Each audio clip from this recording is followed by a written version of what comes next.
서울 도심 한복판, 불빛이 반짝이는 고급 호텔 펜트하우스. 커다란 통유리 창가에 한 노신사가 조용히 앉아 있었다. 그는 깊은 생각에 잠긴 듯 손에 들고 있는 낡은 시계를 천천히 쓰다듬고 있었다. 박태수. 수십 년 동안 호텔 사업을 일구며 재벌의 자리에 올랐지만 지금 그의 눈빛은 쓸쓸해 보였다. 손의 시계는 오랜 세월을 견뎌온 듯 낡았다. 금태가 둘러진 고급스러운 디자인이지만 가죽 밴드는 닳아 갈라졌고 유리 표면에는 작은 흠집들이 가득했다. 하지만 시계 뒷면에 새겨진 글씨만은 여전히 또렷했다. 이지연, 영원히 함께. 태수는 손가락 끝으로 조심스럽게 각인을 어루만졌다. 그 작은 글씨를 바라보는 동안 가슴 한쪽이 저려왔다. 이 시계는 그의 전부, 한 사람을 잊지 못해 평생 간직해온 물건. 하지만 이제는 더 이상 쥐고 있을 이유가 없다고 생각했다. 긴 세월 동안 그는 그 사람을 찾아 헤맸고 결국 끝내 찾지 못했다. 이제 놓아줘야겠지. 나지막한 한숨과 함께 태수는 시계를 내려다봤다. 손끝이 떨리고 있었다. 밖으로 시선을 돌리자 도심의 불빛들이 마치 별처럼 반짝이고 있었다. 그때 그의 눈길이 아래쪽 길거리에서 멈췄고 한 소녀가 사람들 사이를 오가며 꽃을 팔고 있었다. 작고 마른 몸에 낡은 옷을 걸친 아이는 지나가는 사람들에게 간절한 목소리로 외쳤다. 꽃 한 송이만 사주세요. 우리 할머니가 아파요. 소녀는 어깨를 웅크린 채 손에는 조그마한 꽃다발을 꼭 쥐고 있었다. 지나가는 사람들에게 간절한 눈빛을 보내지만 누구도 관심을 주지 않았다. 작은 입술이 파르르 떨리며 조용한 목소리가 흩어졌다. 제발 꽃 한 송이만 사주세요. 우리 할머니가 많이 아파요. 도와주세요. 거리에 울려 퍼지는 애절한 목소리. 그 순간 태수의 머릿속이 아득해졌다. 그는 소녀를 바라보다가 천천히 자리에서 일어났다. 손목에는 여전히 오래된 시계를 차고 있었다. 호텔 로비를 지나 거리로 나서자 차가운 바람이 뺨을 스쳤다. 그러나 태수는 개의치 않고 소녀에게 다가갔다.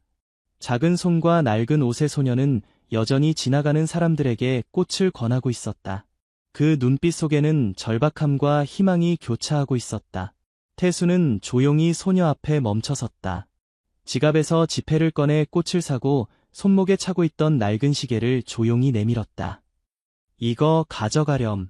팔면 돈이 될 거야. 소녀는 깜짝 놀라며 시계를 바라봤다.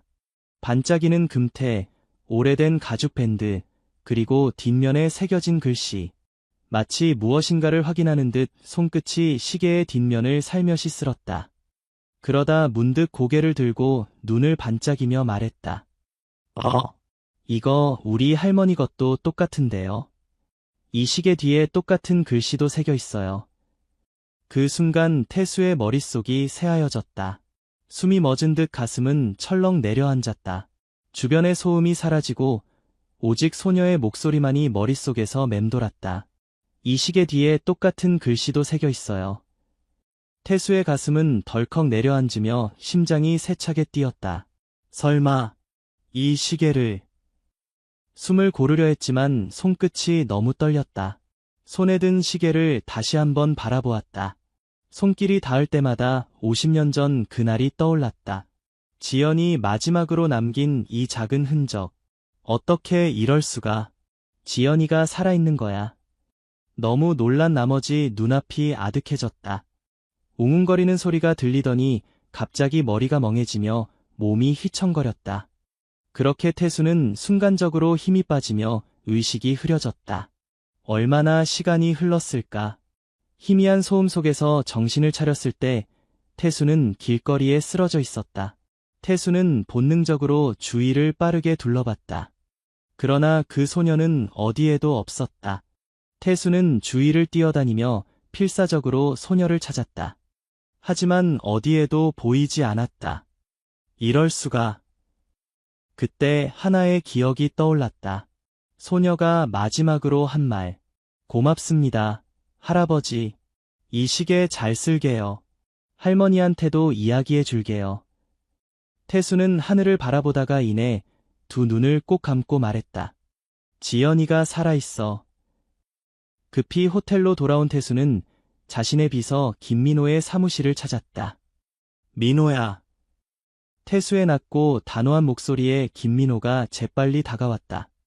네, 회장님.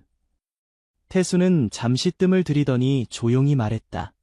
지연이 아직 살아있었어. 민호는 눈을 동그랗게 뜨며 깜짝 놀랐다. 뭐라고요? 그동안 그렇게 찾아도 흔적조차 없었는데 어떻게 찾으셨습니까? 태수는 고개를 천천히 저었다. 찾은 게 아니야. 우연히 마주쳤어. 민호는 믿기지 않는다는 표정으로 태수를 바라봤다. 길에서 꽃을 파는 아이가 있었어. 할머니가 아프다면서 꽃을 사달라고 하더군. 그래서 꽃을 샀지. 그때 시계를 건네줬어. 팔아서 돈이라도 되라고. 그런데 그 아이가 시계를 보더니 우리 할머니 것도 똑같은데요라고 하더군. 민호의 표정이 굳어졌다. 그럼 그 아이의 할머니가 설마. 그래, 지연이야. 태수의 목소리는 확신에 차 있었다. 민호는 숨을 들이마시며 단호한 얼굴로 말했다. 알겠습니다. 당장 찾아보겠습니다. 아이를 찾으면 자연스럽게 이지연 씨의 행방도 알 수 있을 겁니다. 태수는 민호를 바라보며 고개를 끄덕였다. 한 달이 걸리든 1년이 걸리든 이번엔 무슨 일이 있어도 찾아야 한다. 반드시. 알겠습니다. 회장님, 전력을 다하겠습니다. 민호가 빠르게 나가자 태수는 다시 창밖을 바라보았다. 그날 본 아이의 작은 손, 그리고 지연의 흔적, 50년을 찾아 헤맸던 사람. 이제야 다시 만날 수 있을까?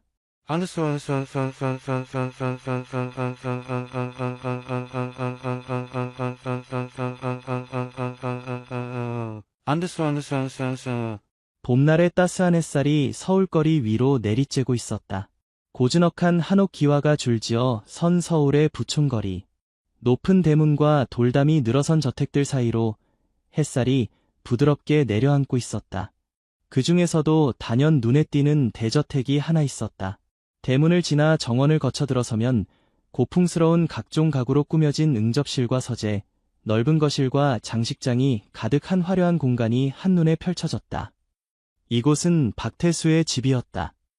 서울에서도 손꼽히는 재력가 집안에서 태어난 그는 어릴 때부터 부족한 것 하나 없이 자라왔다.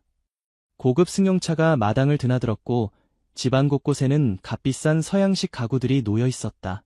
무엇이든 원하는 것을 가질 수 있는 환경이었다. 그러나 그런 풍요로움 속에서도 태수의 세계는 유리벽에 둘러싸여 있었다.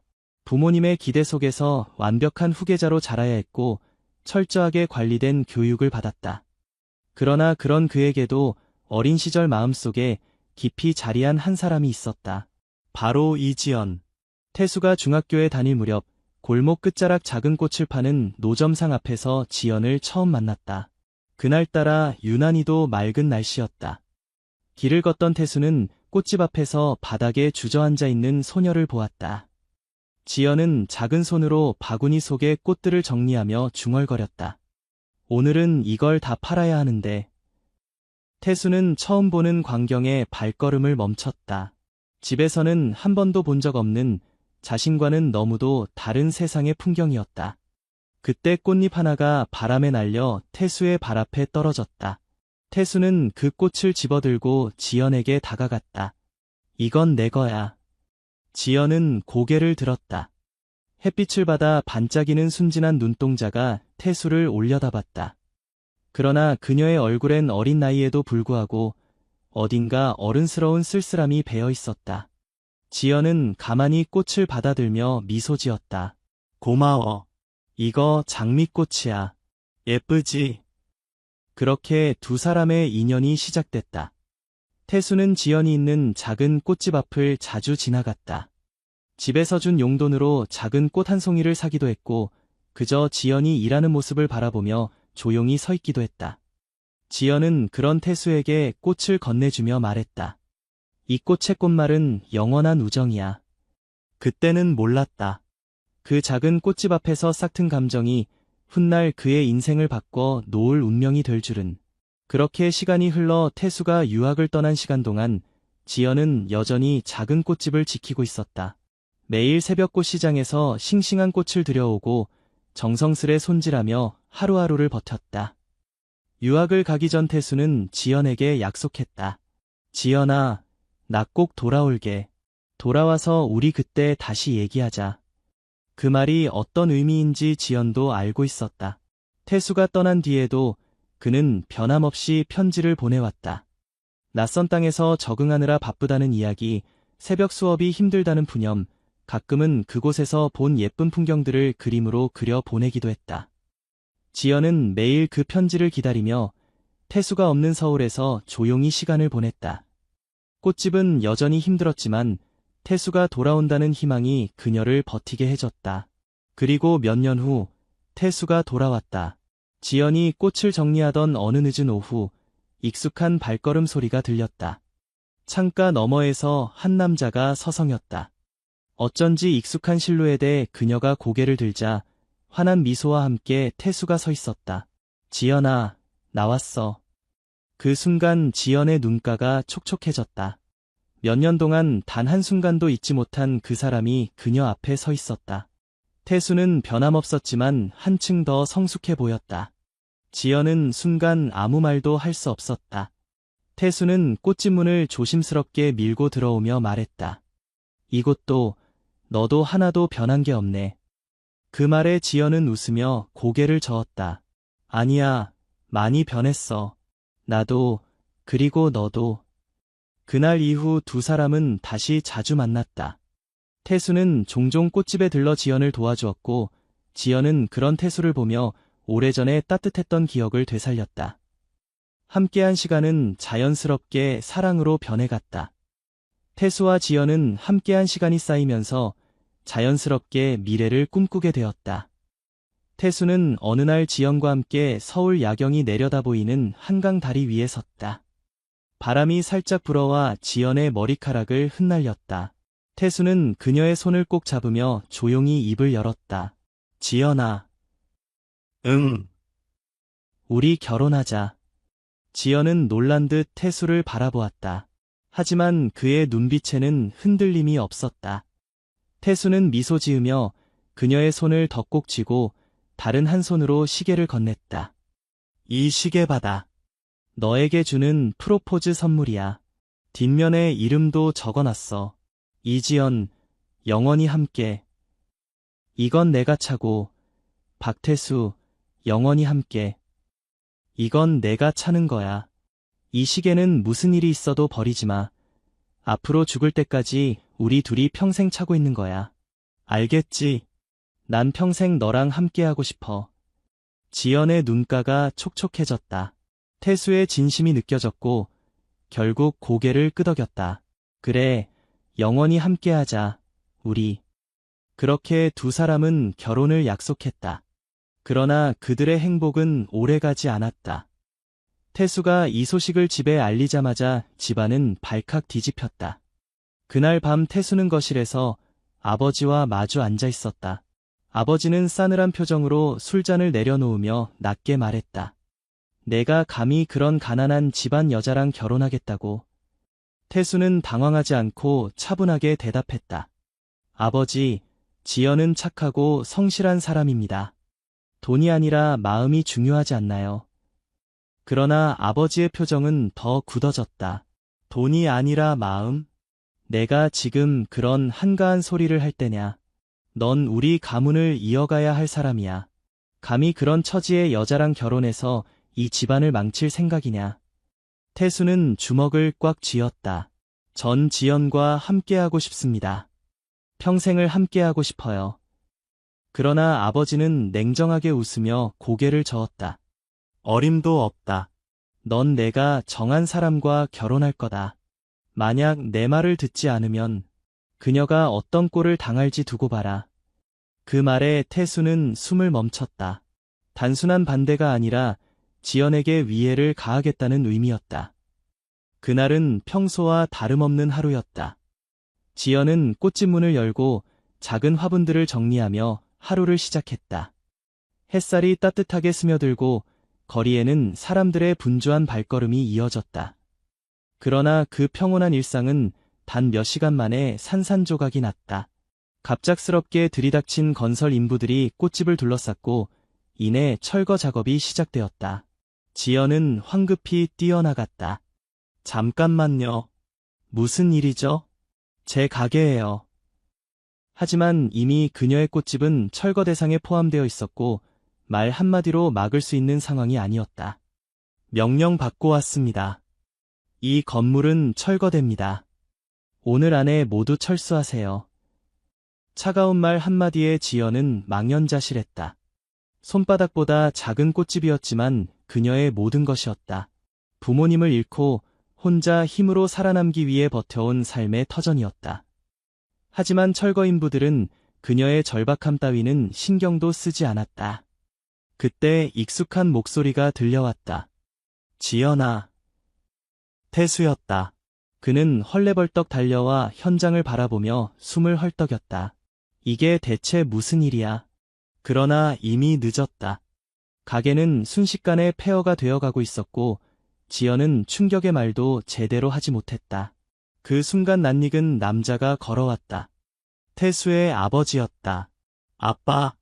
말을 안 들으면 어떻게 되는지 이제 알겠어. 박태수? 태수는 분노로 이를 악물었다. 아버지가 한 짓입니까? 내가 감히 내 뜻을 거스르겠어? 이게 마지막 경고다. 태수는 주먹을 불끈 쥐었다.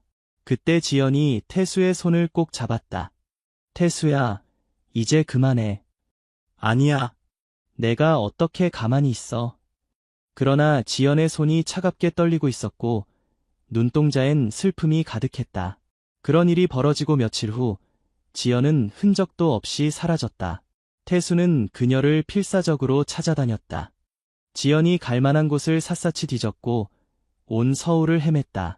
하지만 어디에서도 그녀를 찾을 수 없었다. 그러던 어느 날 그의 집문 앞에 한 통의 편지가 놓여 있었다. 오빠, 나는 더 이상 오빠의 짐이 되고 싶지 않아. 행복하게 살아. 편지는 단 몇 줄이었다. 태수의 슬픔은 이루 말할 수 없었다. 태수는 무너졌다. 그는 아버지와 대판 싸웠다. 평생 처음으로 소리를 지르고 분노를 드러냈다. 하지만 아무리 싸워도 지연을 되찾을 수는 없었다. 그렇게 시간이 흘렀다. 태수는 결국 아버지의 뜻을 따르지 않았다. 그는 집을 떠났고 스스로 사업을 일구기 시작했다. 그의 아버지는 그런 아들을 인정하지 않았지만 태수는 신경 쓰지 않았다. 오직 한 가지 목표만을 바라보며 살아왔다. 사업에 몰두하며 호텔을 세우고 사람을 만나며 그는 점점 더 강해졌다. 사람들은 이제 박태수라는 이름을 듣기만 해도 알 만큼 그는 성공한 사업가가 되었다. 하지만 아무리 큰 부를 쌓아도 마음 한구석은 늘 텅 비어 있었다. 그는 여전히 지연을 찾고 있었다. 50년이라는 세월 동안 단 하루도 포기하지 않았다. 하지만 그녀는 마치 이 세상에서 사라져버린 듯 단 한 번도 흔적을 드러내지 않았다.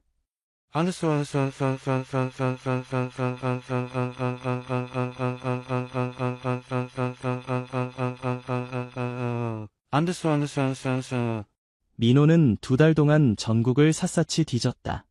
태수가 건넨 단서라고는 단 하나, 꽃을 팔던 아이와 시계뿐이었다. 하지만 그는 그 작은 단서 하나로 희망의 끈을 놓지 않았다. 낡은 시계를 들고 골동품 가게들을 돌며 묻고 거리에서 꽃을 파는 노인들과 이야기를 나누며 정보를 수집했다. 지연이라는 이름이 나올 때마다 가슴이 뛰었지만 매번 허탕을 쳤다. 그러던 어느 날 한 작은 병원의 간호사가 낡은 시계 사진을 보더니 말했다. 이 시계 본 적 있어요. 민호는 즉시 간호사에게 다가갔다. 혹시 이 시계를 아십니까? 간호사는 망설이다가 조심스레 대답했다. 네, 저희 병원에 입원 중이신 할머니께서 같은 시계를 차고 계세요. 아주 오래된 물건이죠. 가족도 없으시고 오랫동안 혼자 사셨다고 들었어요. 민호는 순간 숨을 멈췄다. 드디어 찾았다. 민호는 병원에 들어서자마자 급히 안내 데스크로 향했다. 이지연 환자분 어느 병실에 계시죠? 간호사가 환자 명부를 확인하고 조심스럽게 답했다. 508호실에 계십니다. 보호자가 따로 없으셔서 간병하는 손녀가 옆을 지키고 있어요. 민호는 빠른 걸음으로 복도를 지나 병실 문 앞에 섰다. 살짝 열린 문틈 사이로 보이는 병실 안은 조용했다. 병상 위에는 창백한 얼굴로 누운 이지연이 있었다. 산소 마스크를 쓴 채 가느다란 숨을 쉬고 있었고 주름진 손에는 바짝 마른 힘줄이 선명했다. 그 옆에는 조그마한 소녀가 앉아 있었다. 낡은 옷을 입은 작은 몸집의 아이는 커다란 눈망울로 병상의 할머니를 지켜보고 있었다. 작은 손으로 물수건을 꼭 쥔 채 이지연의 이마를 조심스럽게 닦아주고 있었다. 민호는 조심스럽게 안으로 들어갔다. 소녀는 낯선 사람의 등장에 움찔하며 몸을 뒤로 뺐다. 괜찮아. 할머니와 너를 도와주러 온 사람이야. 얼마 전에 길에서 받았던 시계. 알지? 그 시계 주인의 비서야. 소녀는 놀란 얼굴로 민호를 바라봤지만 이내 경계를 풀었다. 너 혼자 할머니를 돌보고 있니? 소녀는 망설이다가 살짝 고개를 끄덕였다. 민호는 아이를 바라보며 살짝 미소를 지었다. 이름이 뭐니? 서연이에요. 이서연. 서연아, 넌 정말 할머니를 잘 보살피는구나. 서연은 아무 말 없이 지연의 손을 꼭 잡고 있었다. 할머니께서 많이 아프신가 보구나. 서연은 고개를 끄덕이며 힘없이 대답했다. 네, 많이 아파요. 병원에서 치료받으려면 돈이 많이 든다고 했는데 제가 아무리 나가서 꽃을 팔아도 그 돈으로 할머니 병원비를 만들 수가 없어서 슬퍼요. 민호는 순간 목이 메었다. 2달 동안 온갖 발품을 팔며 찾아 헤맸던 지연, 그리고 그 곁을 지키고 있는 이 작은 아이. 민호는 조심스럽게 지연을 내려다보았다. 할머니께서는 언제부터 편찮으셔? 몇 달 전부터 많이 아프셨어요.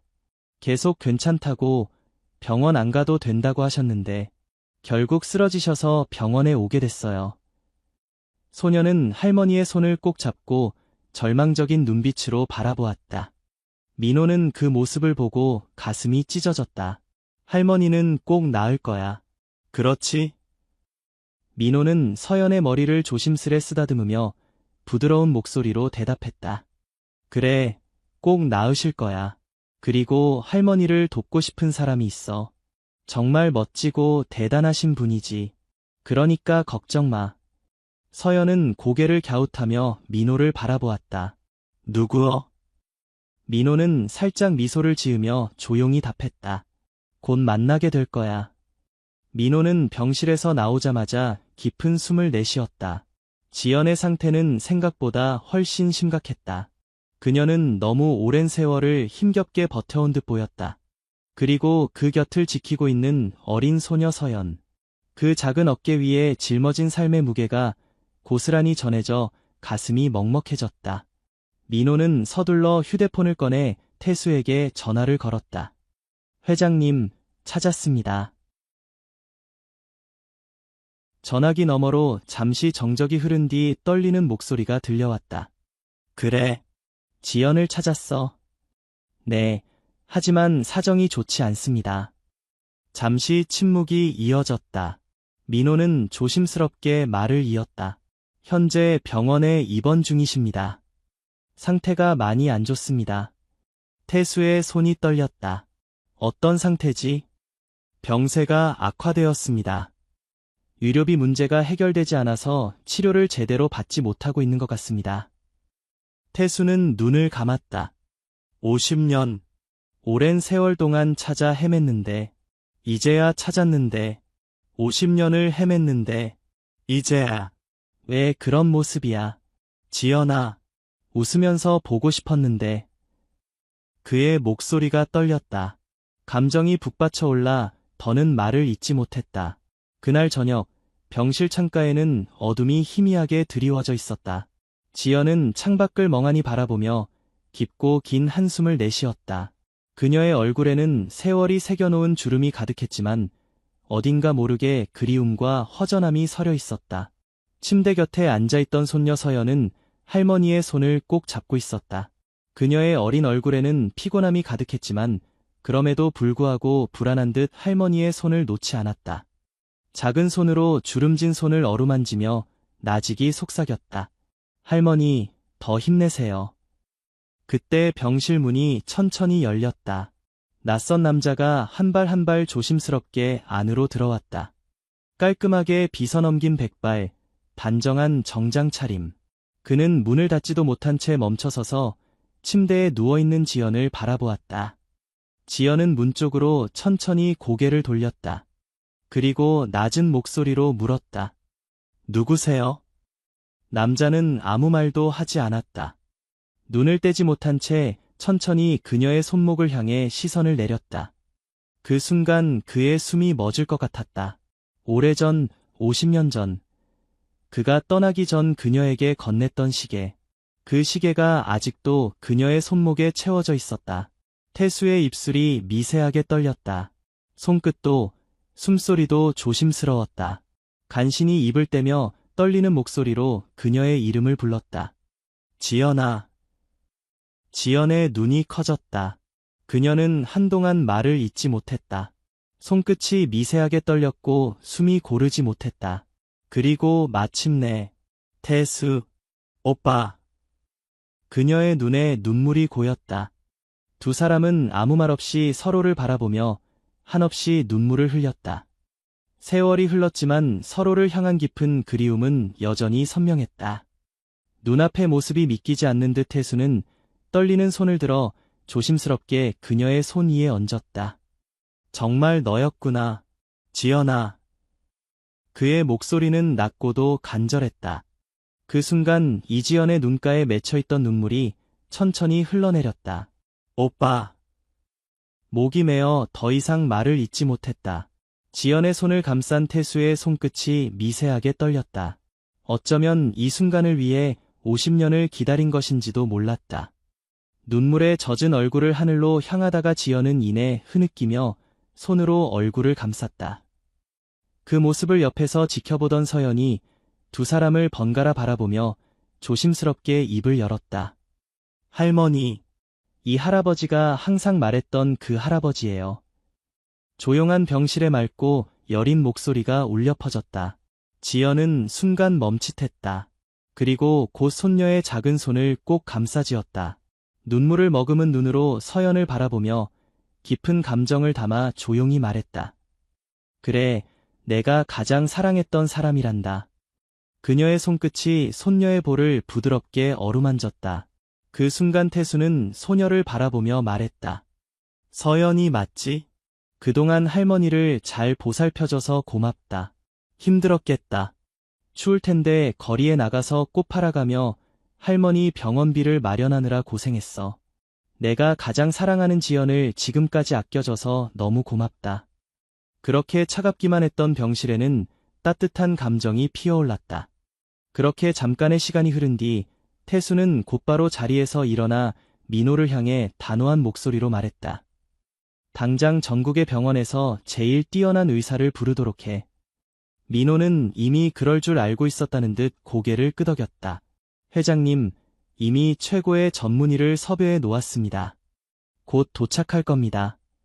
잠시 후 병실 문이 열리고 백발의 권위가 있는 의사가 들어섰다. 그는 태수와 짧게 눈을 마주친 뒤 곧바로 지연의 상태를 살폈다. 환자분 상태가 위중하시지만 충분히 치유가 가능합니다.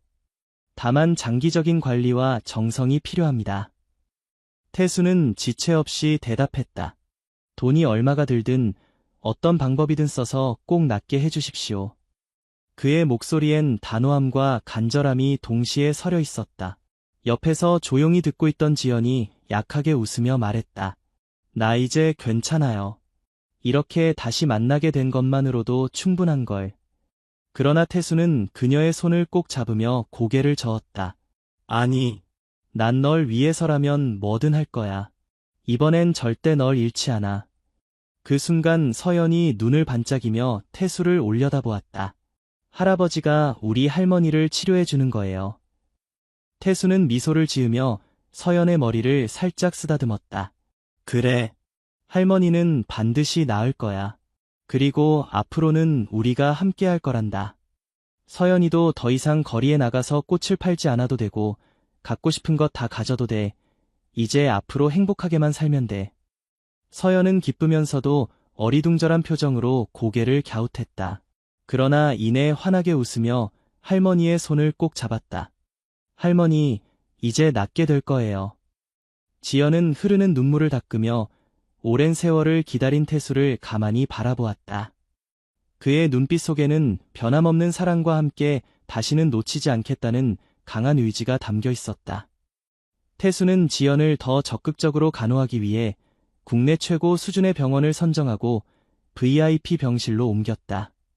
최고의 의료진이 그녀를 전담했고 매일같이 정밀 검사를 진행하며 최상의 치료를 제공했다. 비싼 치료비가 부담스러워하던 지연은 조심스럽게 말했다. 이렇게까지 할 필요는 없어. 내가 이런 호사를 누릴 자격이 있을까? 그러나 태수는 단호하게 손을 저었다. 자격이라고? 넌 충분히 그럴 자격이 있어. 오히려 이제라도 해줄 수 있어서 다행이라고 생각해. 그러니까 아무 걱정 말고 치료에만 집중해. 그는 지연이 편히 쉴 수 있도록 간병인을 따로 고용했고 심리적으로도 안정될 수 있도록 꽃과 따뜻한 조명으로 병실을 꾸몄다. 그렇게 몇 주가 지나고 지연의 안색은 점차 밝아졌다. 처음 입원했을 때만 해도 창백했던 얼굴에 혈색이 돌기 시작했고 숨소리도 한결 편안해졌다. 서연이는 매일같이 병실에 와서 할머니를 챙겼고 태수도 하루도 빠짐없이 병문안을 왔다. 어느 날 담당 의사가 차트를 살피며 미소를 지었다. 환자분 상태가 많이 좋아졌습니다. 계속해서 치료를 받으면 완전히 회복하실 수 있을 겁니다. 그 말을 들은 태수는 안도하며 지연의 손을 꼭 잡았다. 이제 괜찮아. 넌 반드시 나을 거야. 그리고 남은 인생 더 이상 혼자 두지 않을 거야. 지연은 다정스러운 눈빛으로 태수를 바라보았다. 50년의 세월이 흘렀지만 그는 여전히 자신을 지켜주는 사람이었다. 그렇게 시간이 흘러 지연의 건강이 완전히 회복되어 퇴원을 하게 됐다. 태양이 밝게 빛나는 날 병원의 출입문이 활짝 열리며 지연이 한 걸음을 내디뎠다. 그녀의 옆에는 태수가 든든하게 서 있었고 서연이는 활짝 웃으며 할머니의 손을 꼭 잡고 있었다. 차가 병원을 출발하자 창밖으로 스쳐가는 풍경이 점점 변해갔다. 서울의 빽빽한 빌딩 숲을 지나고 넓은 들판과 한적한 도로를 따라 달려갔다. 우리 어디로 가는 거야? 지연이 창밖을 바라보며 조심스럽게 물었다. 태수는 부드러운 미소를 지으며 답했다. 내가 마음 편히 쉴 수 있는 곳, 그리고 서연이랑 함께 행복하게 살 곳이야. 한참을 달린 끝에 차는 드넓은 바다가 내려다 보이는 언덕 위에서 멈췄다. 창문을 열자 상쾌한 바닷바람이 얼굴을 스치고 멀리서 파도 소리가 잔잔하게 들려왔다. 지연은 차에서 내려 눈앞에 펼쳐진 광경을 바라보았다. 아름다운 정원이 있는 넓은 집, 그리고 그 뒤로 끝없이 펼쳐진 푸른 바다. 놀란 듯 말을 잇지 못하는 그녀를 향해 태수가 따뜻한 목소리로 말했다. 이제 우리 셋이 함께 지낼 집이야. 서연이도 더 이상 작은 집에서 살 필요 없어. 할머니랑 같이 이곳에서 뛰어놀고 바다도 보고 마음껏 행복해야지. 서연이는 두 팔을 활짝 벌리며 소리쳤다. 아, 우리 이제 여기서 사는 거예요. 할아버지 최고. 그제야 지연의 눈가에 뜨거운 눈물이 맺혔다. 그녀는 떨리는 손으로 태수의 손을 잡았다. 고마워. 정말 너무 고마워. 그날 이후 세 사람은 마치 오래전부터 함께였던 가족처럼 하루하루를 함께했다. 아침이면 지연은 바닷바람이 살랑이는 마당에서 서연의 머리를 빗겨주었고 태수는 정성껏 내린 커피를 두 사람에게 건넸다. 할머니, 오늘도 꽃을 보러 갈까요?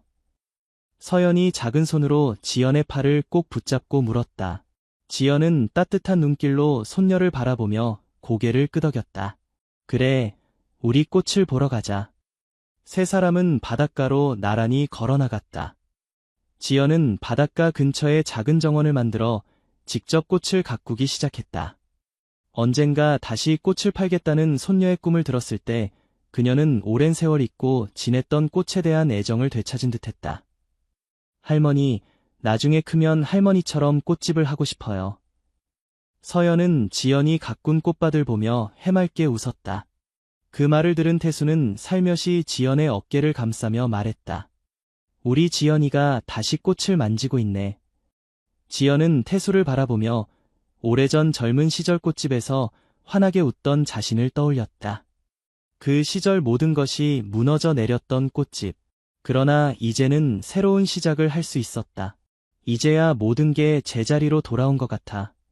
그녀는 손에 묻은 흙을 털어내며 조용히 중얼거렸다. 저녁이면 세 사람은 함께 식탁에 둘러앉아 따뜻한 밥을 나눴다. 밥상 위에는 지연이 정성껏 만든 반찬이 놓였고 서연은 작은 손으로 밥을 떠먹으며 웃었다. 할머니, 할아버지, 우리 영원히 같이 살아요. 순간 태수와 지연은 서로를 바라보며 눈빛을 나눴다. 너무나도 당연했지만 전하지 못한 약속. 그들은 50년을 돌아서야만 이 행복을 다시 찾을 수 있었다. 태수는 서연의 작은 손을 조심스럽게 감싸주며 말했다. 그래, 이제 우리는 영원히 함께야. 지연도 조용히 고개를 끄덕였다. 50년을 돌아 이제야 다시 찾은 따뜻한 손길. 창밖으로 붉게 물든 노을이 바다 위에 드리워졌다. 그리고 그날 밤 태수는 오랜 세월 품고 있던 시계를 조용히 서랍 속에 넣었다. 더 이상 과거에 얽매일 필요가 없었다. 그의 시간은 이제야 비로소 다시 흐르기 시작했다. 서로의 손을 꼭 잡은 두 사람의 손목에는 각각의 시계가 나란히 자리하고 있었다. 영원히 함께라는 약속은 이제야 지켜졌다. 태수 오빠, 50년이 지났지만 내 마음은 그때 그대로였어. 나도 마찬가지야, 지연아. 하루도 널 잊은 적이 없었어. 그렇게 두 사람은 50년이라는 세월을 뛰어넘어 다시 하나가 되었다. 그리고 그들 사이에는 서연이라는 작은 행복이 함께했다. 바닷가 언덕 위의 집에서는 매일 밤 따뜻한 불빛이 켜졌고 그 안에서는 세 사람의 행복한 웃음소리가 끊이지 않았다. 태수는 매일 아침 눈을 뜨며 옆에 누워있는 지연을 바라보곤 했다. 그녀의 숨소리, 그녀의 체온, 그리고 그녀의 존재 자체가 그에게는 기적 같았다. 50년간 그토록 찾아 헤맸던 사람이 이제 바로 곁에 있었다. 지연도 아침마다 눈을 떠 태수의 얼굴을 바라보며 자신이 꿈을 꾸고 있는 것은 아닌지 의심하곤 했다. 그녀는 태수의 얼굴을 조심스럽게 만지며 그가 실제로 존재한다는 것을 확인했다. 아직도 믿기지 않아요. 오빠가 나를 찾아냈다는 게. 태수는 지연의 손을 잡으며 미소를 지었다. 나도 아직 꿈만 같아. 하지만 이제 다시는 헤어지지 않을 거야. 서연은 두 사람의 사랑을 지켜보며 날마다 행복해졌다. 더 이상 거리에서 꽃을 팔지 않아도 되었고 처음으로 제대로 된 학교에 다니게 되었다. 언덕 위의 집에서 바다를 바라보며 공부하는 것은 서연에게 꿈만 같은 일이었다. 태수는 새로운 가족을 위해 모든 것을 다했다. 그는 지연과 서연에게 부족함 없는 삶을 제공했지만 결코 그들을 억누르지 않았다. 지연이 여전히 작은 꽃밭을 가꾸고 싶어 할 때도 서연이 평범한 친구들처럼 지내고 싶어 할 때도 그는 언제나 이해해주고 존중해 주었다. 어느 평화로운 오후, 지연은 바닷가 정원에서 꽃을 가꾸고 있었다. 태수는 조용히 다가와 그녀의 옆에 앉았다. 지연아, 우리 정식으로 결혼하자. 지연은 놀란 듯 태수를 바라보았다. 우리 나이에? 태수는 따뜻하게 웃으며 지연의 손을 잡았다. 50년 전에 약속했잖아. 그 약속을 이제라도 지키고 싶어. 지연의 눈에 다시 눈물이 맺혔다. 그녀는 천천히 고개를 끄덕였다. 네, 오빠. 결혼해요. 그렇게 두 사람은 50년 만에 약혼 반지를 교환했다. 그것은 화려한 다이아몬드가 아니라 서로의 이름이 새겨진 작은 반지였다. 하지만 그 어떤 보석보다 그들에게는 소중했다. 결혼식은 작고 소박했다. 바닷가 언덕 위의 집 정원에서 서연과 민호, 그리고 몇몇 가까운 지인들만이 참석한 가운데 열렸다. 지연은 심플한 흰색 원피스를 입었고 태수는 단정한 정장을 차려입었다. 서연이 할머니를 위해 직접 꽃다발을 만들었다. 그녀는 할머니가 가장 좋아하는 꽃들로 정성껏 다발을 엮었다. 할머니, 정말 예뻐요. 할아버지도 정말 멋있어요. 서연의 순수한 칭찬에 두 사람은 함께 웃었다. 태수는 70대 후반의 나이에도 여전히 빛나는 눈으로 지연을 바라보았고 지연 역시 소녀처럼 수줍은 미소로 그를 맞았다. 태수는 지연의 손을 잡고 진심 어린 목소리로 말했다. 이지연, 내가 50년 전에 약속했던 그 말, 기억나? 영원히 함께라고. 이제야 그 약속을 지킬 수 있게 되어 정말 기쁘다. 남은 생애가 얼마나 되든 나는 그 모든 시간을 너와 함께하고 싶다. 지연도 떨리는 목소리로 대답했다. 박태수, 당신은 내 인생의 처음이자 마지막 사랑이에요. 50년이 지나도 변하지 않은 그 마음, 정말 고마워요. 앞으로 우리에게 주어진 모든 순간을 소중히 여기며 함께 걸어갈게요. 두 사람은 서로에게 반지를 끼워주며 약속을 교환했다. 그리고 반세기가 지난 뒤에야 비로소 첫 키스를 나누었다.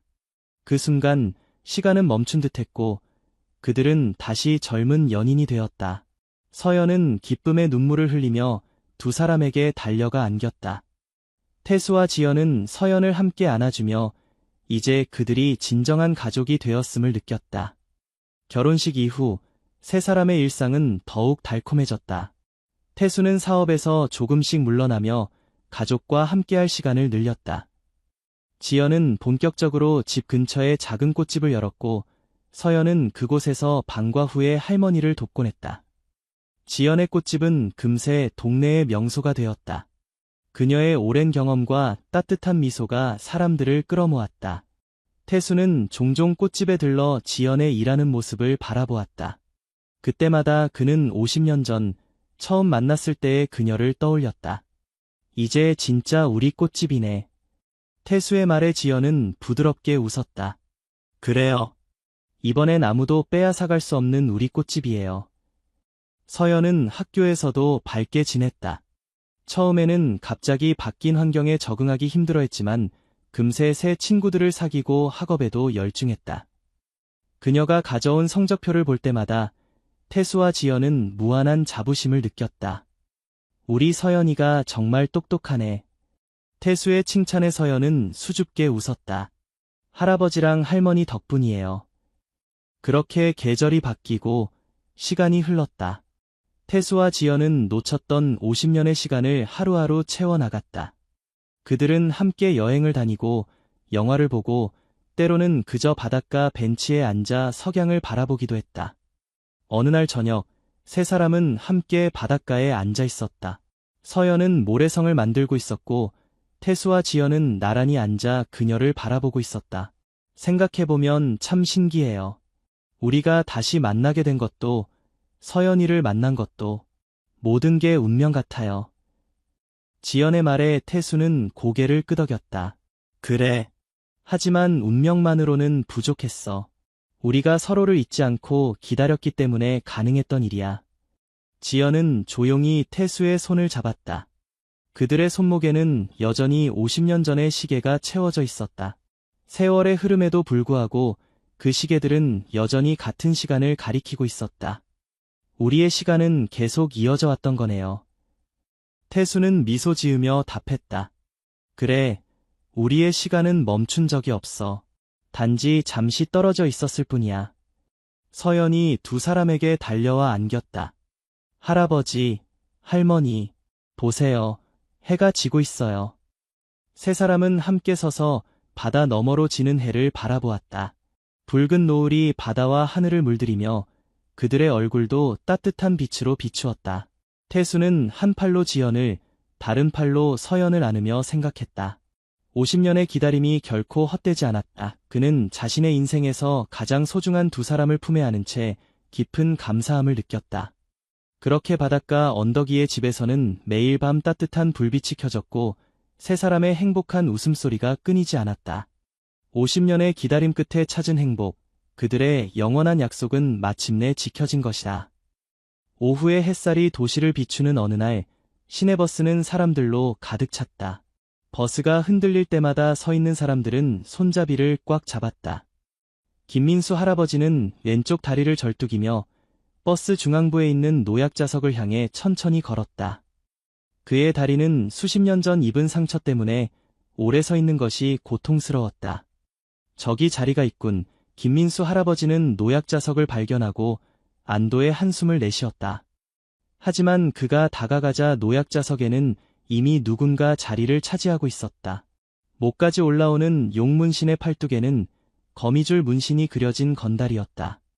귀걸이를 여러 개 달았으며 날카로운 눈매와 일그러진 미소가 이협적인 분위기를 풍겼다. 그는 다리를 쭉 뻗고 일부러 자리를 크게 차지한 채 귀에 이어폰을 꽂고 버스 안을 거만하게 둘러보았다. 죄송합니다만 노약 좌석인데 자리 좀 양보해 주시겠어요? 김민수 할아버지는 공손하게 말했다. 건달은 이어폰을 한쪽만 빼고 건방진 표정으로 쳐다보았다. 그의 눈빛에는 조롱하는 기색이 역력했다. 뭐라고요? 못 들었는데요. 여기가 노약 좌석이라 자리를 양보해 주시면 고맙겠습니다. 김민수 할아버지는 다시 한번 부탁했다. 왼쪽 다리가 아파오기 시작했고 버스가 흔들릴 때마다 중심을 잡기 어려웠다. 건달은 코웃음을 치더니 큰 소리로 웃었다. 그의 팔뚝 근육이 움직일 때마다 문신이 일렁였다. 아이고, 절뚝거리는 노인네야. 내가 왜 비켜줘야 돼? 먼저 앉은 사람이 임자 아냐? 다리가 아프면 택시를 타던가. 왜 여기 와서 나이 많다고 유세해? 건달은 목소리를 높였다. 그의 목소리에는 오만함이 가득했다. 노약 좌석이라고 무조건 비켜줘야 하는 법 있어? 나도 피곤하다고. 김민수 할아버지의 얼굴이 붉어졌지만 그는 침착함을 유지했다.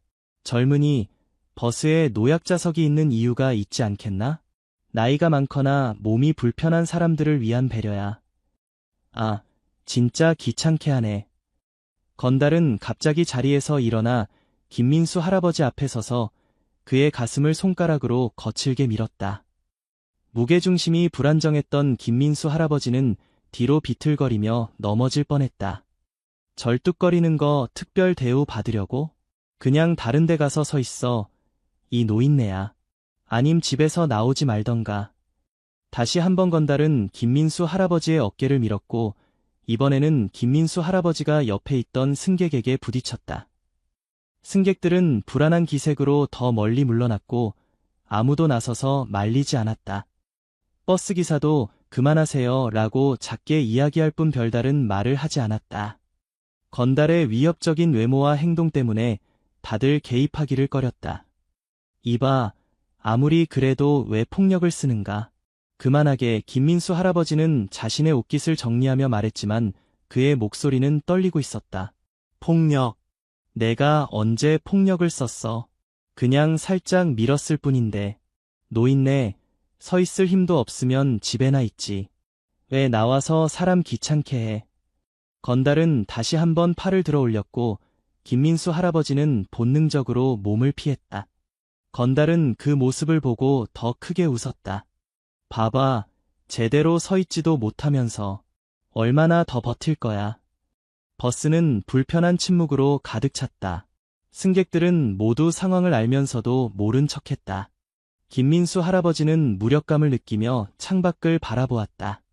그의 왼쪽 다리는 이제 더 심하게 아파왔고 건달의 밀침으로 인해 오래된 상처가 다시 욱신거렸다. 그때 버스 문이 열리고 한 노인이 탑승했다. 이정훈 할아버지였다. 허리를 세우고 걸어 들어오며 버스 안의 상황을 빠르게 파악했다. 김민수 할아버지가 건달에게 밀려 비틀거리는 모습이 그의 시야에 들어왔다. 이정훈 할아버지는 어떤 망설임도 없이 그들에게 다가갔다. 그의 걸음걸이는 나이에 비해 놀라울 정도로 안정적이었고 눈빛은 날카로웠다. 법을 모르나 이정훈 할아버지의 목소리는 조용했지만 버스 안에 울려 퍼졌다. 그 목소리에는 어떤 위험이 담겨 있었다. 건달은 순간 당황했지만 곧 비웃음을 지었다. 뭐야, 또 다른 할아버지가 왔네. 두 분이서 짝짝꿍하게? 노인정에 가서 놀지. 왜 여기서 설쳐? 건달은 이번에는 이정훈 할아버지를 향해 팔을 뻗었다. 그의 의도는 분명했다. 이정훈 할아버지도 밀어버리려는 것이었다. 그러나 건달의 손이 이정훈 할아버지의 가슴에 닿기도 전에 기적과도 같은 일이 벌어졌다. 이정훈 할아버지의 손이 마치 뱀처럼 빠르게 움직였다. 그는 건달의 손목을 붙잡아 엄지와 검지로 정확히 한 점을 눌렀다. 건달의 얼굴이 순간 일그러졌지만 소리는 내지 않았다. 그 작은 동작만으로 건달은 마치 땅에 못이라도 박힌 듯 무릎을 꿇었다. 그의 얼굴은 고통으로 일그러졌고 오만했던 눈빛은 순식간에 공포로 바뀌었다. 아, 이거 놔요. 제발. 이정훈 할아버지는 여전히 평온한 표정이었다. 마치 손자에게 하듯 조용한 목소리로 말했다. 공경하지 않는 것도 모자라 폭력까지 쓰나? 자네 부모님께 제대로 교육받지 못했군. 건달의 친구 둘이 뒤쪽 좌석에서 벌떡 일어났다. 그들 역시 문신과 피어싱으로 가득한 몸을 한 건달들이었다. 첫 번째 건달이 주먹을 쥐고 이정훈 할아버지를 향해 달려들었다. 이 망할 영감탱이가. 그의 주먹이 이정훈 할아버지의 얼굴을 향해 날아왔다. 버스 안의 승객들은 숨을 들이켰다. 그러나 이정훈 할아버지는 마치 느린 영화를 보듯 주먹을 피했다. 그리고 그대로 건달의 팔을 타고 올라가 손바닥으로 그의 팔꿈치 안쪽을 가볍게 쳤다. 탁 소리와 함께 건달의 팔이 굳어버렸다. 아! 팔이 안 움직여. 건달은 자신의 오른팔이 마비된 것을 보고 비명을 질렀다. 이정훈 할아버지는 그의 겨드랑이 밑을 정확히 찌르고 그대로 몸을 틀어 건달을 버스 의자 위로 밀어버렸다. 건달은 의자에 고꾸라지며 더 이상 일어나지 못했다. 세 번째 건달이 뒤에서 허리춤에 뭔가를 꺼내려 했다. 위험한 물건인 듯했다. 그러나 이정훈 할아버지는 이미 알고 있었다는 듯이 돌아보지도 않고 손을 뻗었다. 그의 손가락 두 개가 건달의 손목 부분을 정확히 찔렀고 건달의 손에서 주머니 칼이 철컥 소리와 함께 바닥으로 떨어졌다. 아! 손가락이 마비됐어. 이정훈 할아버지는 그대로 힉 몸을 돌려 건달의 바지, 허리춤을 잡아 위로 당겼다. 건달의 팬티가 그대로 드러나며 그는 창피함과 고통으로 몸을 구불렸다. 이정훈 할아버지는 그의 목덜미를 정확히 짚어 탁 소리가 나게 쳤고 건달은 그대로 의식을 잃을 듯 비틀거렸다. 단 10초도 되지 않는 시간 동안 3명의 건달은 모두 제압되었다. 한 명은 무릎을 꿇은 채 손목이 비틀어져 움직이지 못했고 다른 한 명은 의자에 쓰러져 마비된 팔을 부여잡고 있었으며 마지막 한 명은 팬티가 보이는 채로 목덜미를 잡고 고통스러워했다. 버스 안의 모든 승객들은 입을 다물지 못했다. 어떤 사람들은 몰래 핸드폰으로 영상을 찍기도 했다. 70대 노인이 3명의 건장한 건달들을 종이 인형처럼 가볍게 다루는 모습은 마치 영화 속 장면 같았다. 우리 내려요. 제발 내려요. 다음 정류장에 세워주세요. 건달들은 겁에 질려 외쳤다. 버스가 다음 정류장에 멈추자 그들은 서로를 부축하며 황급히 버스에서 내렸다. 팬티가 보였던 건달은 바지를 부여잡은 채 뛰어내렸고 팔이 마비된 건달은 절뚝거리며 따라갔다. 내리면서도 계속 뒤를 돌아보는 그들의 눈에는 공포가 가득했다. 이정훈 할아버지는 마치 아무 일도 없었다는 듯 옷깃을 정리하고 노약자석을 가리켰다. 앉으시지요, 선생님. 김민수 할아버지는 놀란 표정으로 이정훈 할아버지를 바라보았다. 그의 눈에는 경외심이 가득했다. 그는 감사의 말을 중얼거리며 노약자석에 앉았다. 이정훈 할아버지는 옆자리에 조용히 앉았다. 버스 안은 다시 조용해졌지만 이번에는 불편한 침묵이 아닌 경외심 어린 정적이었다. 몇몇 승객들은 고개를 숙여 이정훈 할아버지를 향해 존경을 표했다. 그가 보여준 무술 실력은 분명 오랜 세월 갈고 닦은 것이 분명했고 누구도 노인에게서 찾아볼 수 없는 놀라운 기술이었다. 버스는 다시 평온을 되찾았다. 건달들이 내린 후 다른 승객들은 간간히 이정훈 할아버지를 향해 감사와 존경의 눈빛을 보냈다. 노약자석에 나란히 앉은 두 노인은 조용히 창밖을 바라보았다. 정말 감사합니다. 저를 도와주셨어요. 김민수 할아버지가 먼저 입을 열었다. 그의 목소리에는 진심 어린 고마움이 담겨 있었다. 별 말씀을요. 당연한 일을 했을 뿐입니다.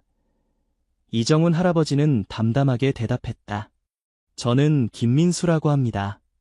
근처 성심의원 원장이죠. 이정훈입니다. 그냥 동네 할아버지예요. 두 사람은 가볍게 인사를 나누었다. 버스가 다음 정류장에 도착했고 이정훈 할아버지가 일어났다. 여기서 내려야 합니다. 저도 이번 정류장에서 내려요. 행복 아파트 방향으로 가시나요? 이정훈 할아버지는 놀란 표정으로 김민수 할아버지를 바라보았다. 네, 그쪽으로 갑니다만. 저도 같은 방향이네요. 괜찮으시면 함께 걸을까요? 두 노인은 버스에서 함께 내렸다. 김민수 할아버지는 여전히 왼쪽 다리를 절뚝이며 걸었고 이정훈 할아버지는 자연스럽게 그의 걸음에 맞추었다. 그들은 천천히 아파트 단지를 향해 걸었다. 이정훈 할아버지는 김민수 할아버지의 걸음걸이를 살펴보다가 조심스럽게 물었다. 실례지만 다리가 많이 불편하신 것 같은데 오래된 상처인가요?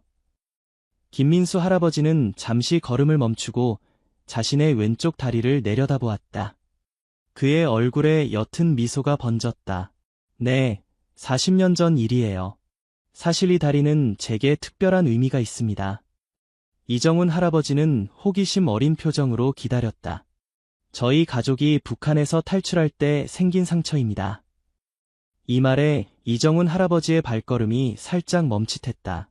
하지만 그는 곧 아무렇지 않은 듯 걸음을 이어갔다. 북한에서 오셨군요. 네, 제가 17살 때였어요. 아버지가 과학자이셨는데 한국으로 망명하기로 결심하셨죠. 두 사람은 천천히 걸으며 이야기를 나누었다. 김민수 할아버지의 목소리에는 오래된 기억을 더듬는 듯한 감정이 묻어났다. 그때 우리를 도와준 한 군인이 계셨어요. 북파공작원이었죠. 그분이 아니었다면 우리 가족은 절대 남한에 올 수 없었을 겁니다. 이정훈 할아버지의 표정이 미묘하게 변했다. 탈출 과정에서 북한군의 총에 맞았어요. 그 군인분이 저를 업고 달렸죠. 그분도 부상을 입으셨는데 그런 위험한 일을 겪으셨군요. 이정훈 할아버지의 목소리는 평온했지만 그의 눈빛은 깊은 생각에 잠긴 듯했다. 사실 아직도 그분을 찾고 있어요. 김민수 할아버지가 갑자기 말했다. 그의 눈에는 간절함이 묻어났다. 아버지의 유언이기도 했거든요. 우리를 구해준 그 군인을 꼭 찾아 은혜를 갚으라고 하셨어요. 20년 넘게 찾고 있지만 이정훈 할아버지는 발걸음을 천천히 옮기며 말했다. 40년이나 지났는데 그분을 찾기는 쉽지 않을 텐데요. 네, 하지만 포기할 수 없어요. 그분은 저희 가족을 구해준 생명의 은인이에요. 그분 덕분에 제가 의사가 될 수 있었고 많은 생명을 구할 수 있었습니다. 이정훈 할아버지의 표정이 굳었다. 그는 더 이상 질문하지 않고 앞만 바라보며 걸었다. 침묵이 두 사람 사이에 내려앉았지만 그것은 불편한 침묵이 아니었다. 오래된 인연의 무게가 그 침묵을 채우고 있는 듯했다. 전 무술을 배우신 건가요? 아까 보고 깜짝 놀랐습니다. 아니요, 그냥 젊었을 때 잠깐 배웠던 게 몸에 남아있는 것 같습니다. 그렇군요. 아, 저기 제 집이 있는데 혹시 차 한잔 하실래요? 제가 오늘 도움받은 것에 대한 감사의 표시로 대접하고 싶습니다. 김민수 할아버지의 제안에 이정훈 할아버지는 잠시 고민하더니 고개를 끄덕였다.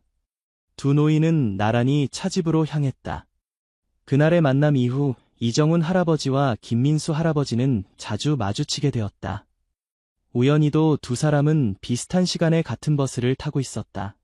매일 오후 3시 버스에서 만난 두 노인은 이제 버스에서 내려 함께 걸으며 대화를 나누는 것이 일상이 되었다. 오늘도 딱 시간 맞춰 오셨네요. 이 선생님, 김민수 할아버지가 반갑게 인사했다. 이정훈 할아버지는 미소를 지으며 고개를 끄덕였다. 버스 시간이 정확해서 좋습니다. 두 사람은 평소처럼 버스에 나란히 앉았다. 이제는 승객들도 그들을 알아보기 시작했다. 특히 이정훈 할아버지의 무술 실력이 소문이 나면서 버스 안에서는 더 이상 노약자석 문제로 시비가 붙지 않았다. 그날은 버스가 평소보다 혼잡했다. 버스 TV에서는 뉴스가 나오고 있었다. 오늘 국회에서는 북파공작원명예 회복 법안이 논의될 예정입니다. 이 법안이 통과되면 국가를 위해 목숨을 걸었지만 오랫동안 인정받지 못했던 북파공작원들의 활동이 공식 기록으로 남게 됩니다. 이정훈 할아버지는 뉴스를 보고 잠시 생각에 잠겼다. 그의 눈빛에 묘한 감정이 스쳤지만 곧 평온한 표정으로 돌아왔다. 요즘 세상이 참 좋아졌군요. 예전에는 말도 못 꺼내던 이야기들이 이제는 뉴스로도 나오니까 말이에요. 이정훈 할아버지가 조용히 말했다. 네, 맞아요. 그분들도 이제 인정받을 때가 됐죠. 김민수 할아버지가 대답했다. 그의 표정이 갑자기 진지해졌다. 이 뉴스 때문에 또 생각이 나서요. 어제 또 한번 찾아봤어요. 무엇을요? 북파공작원 관련 기록이요. 이번 법안으로 더 많은 자료가 공개된다고 해서 혹시나 우리 가족을 구해주신 그분에 대한 단서가 있을까 해서. 이정훈 할아버지는 창밖을 바라보며 아무 말도 하지 않았다. 아버지께서 돌아가시기 전 제게 유언으로 남기셨어요. 우리 가족을 구해준 그 군인을 꼭 찾아 은혜를 갚으라고. 이제 이 이야기는 이정훈 할아버지에게 익숙한 것이 되었다. 매번 만날 때마다 김민수 할아버지는 빠짐없이 북한 탈출 이야기와 은인을 찾는 이야기를 했다. 그날 밤을 잊을 수 없어요. 추격자들의 총성, 강을 건너는 순간의 공포. 그 군인분이 아니었다면 우리 가족은 모두 죽었을 겁니다. 김민수 할아버지의 눈에는 깊은 감사함이 담겨 있었다. 그렇군요. 이정훈 할아버지는 짧게 대답했다. 그의 얼굴에는 아무런 감정도 드러나지 않았지만 가슴 속에서는 오래된 기억이 물결처럼 일렁였다. 버스 안에 소란이 일었다. 앞쪽에서 젊은 여자가 노인에게 큰 소리로 화를 내고 있었다. 이봐. 내 가방에 손대지 마세요. 도둑이에요. 젊은 여자가 한 노인을 손가락으로 가리키며 소리쳤다. 노인은 당황한 표정으로 손사래를 쳤다. 아니, 내가 언제 가방에 손을 댔다는 겁니까? 넘어질 뻔해서 손잡이를 잡으려던 것뿐인데. 버스 안의 사람들이 모두 그쪽을 바라보았다. 이정훈 할아버지와 김민수 할아버지도 상황을 지켜보았다. 이 선생님, 저희가 가서 말려야 하지 않을까요? 김민수 할아버지가 걱정스럽게 물었다. 아니, 곧 해결될 겁니다. 지금 운전기사가 상황을 보고 있으니. 이정훈 할아버지는 침착하게 말했다. 그의 예상대로 버스 기사가 마이크를 통해 말했다. 이쪽 승객분, 진정하시고 자리에 앉아주세요. CCTV가 모든 것을 기록하고 있습니다. 젊은 여자는 잠시 주저하더니 자리에 앉았다. 노인은 당혹스러운 표정으로 다른 곳으로 자리를 옮겼다. 세상이 점점 각박해지는 것 같아요. 예전에는 이런 일이 드물었는데. 김민수 할아버지가 한숨을 내쉬었다. 사람의 마음은 시대가 바뀌어도 크게 다르지 않습니다. 다만 표현하는 방식이 달라질 뿐이죠. 이정훈 할아버지의 말에는 오랜 세월의 지혜가 묻어났다. 그래서 더 감사해요. 그 군인분이 저희를 구해주신 것이 단순한 임무가 아니라 인간적인 선택이었다고 생각하거든요. 이정훈 할아버지는 갑자기 불편한 기색을 보이며 화제를 돌렸다. 오늘 날씨가 참 좋네요. 저기 공원에 꽃들이 피기 시작했군요.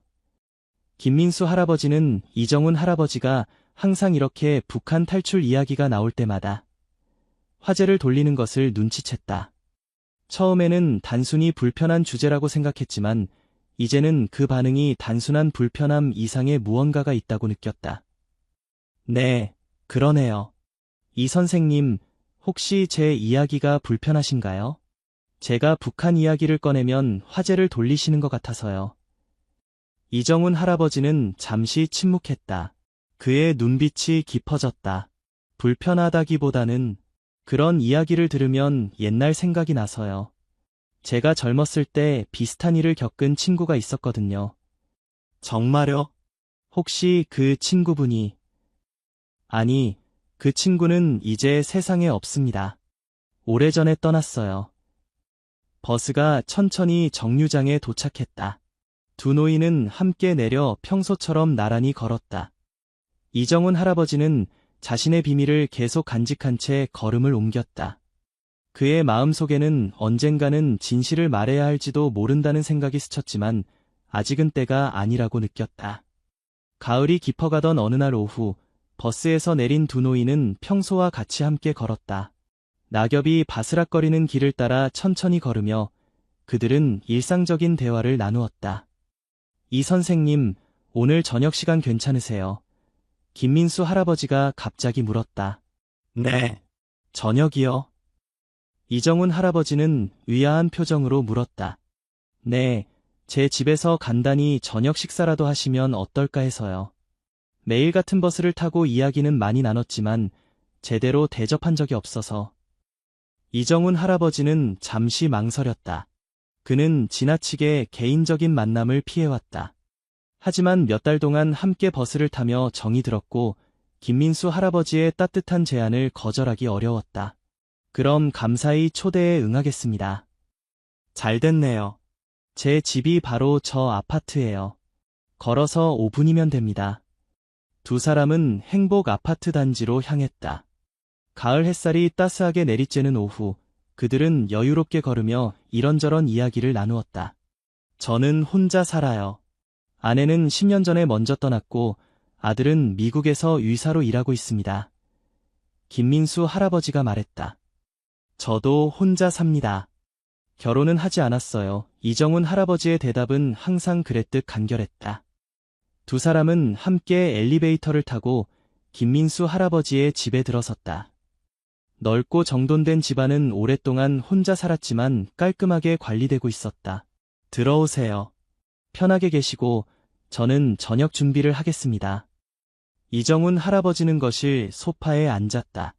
거실 벽면에는 여러 가족 사진들이 걸려 있었다.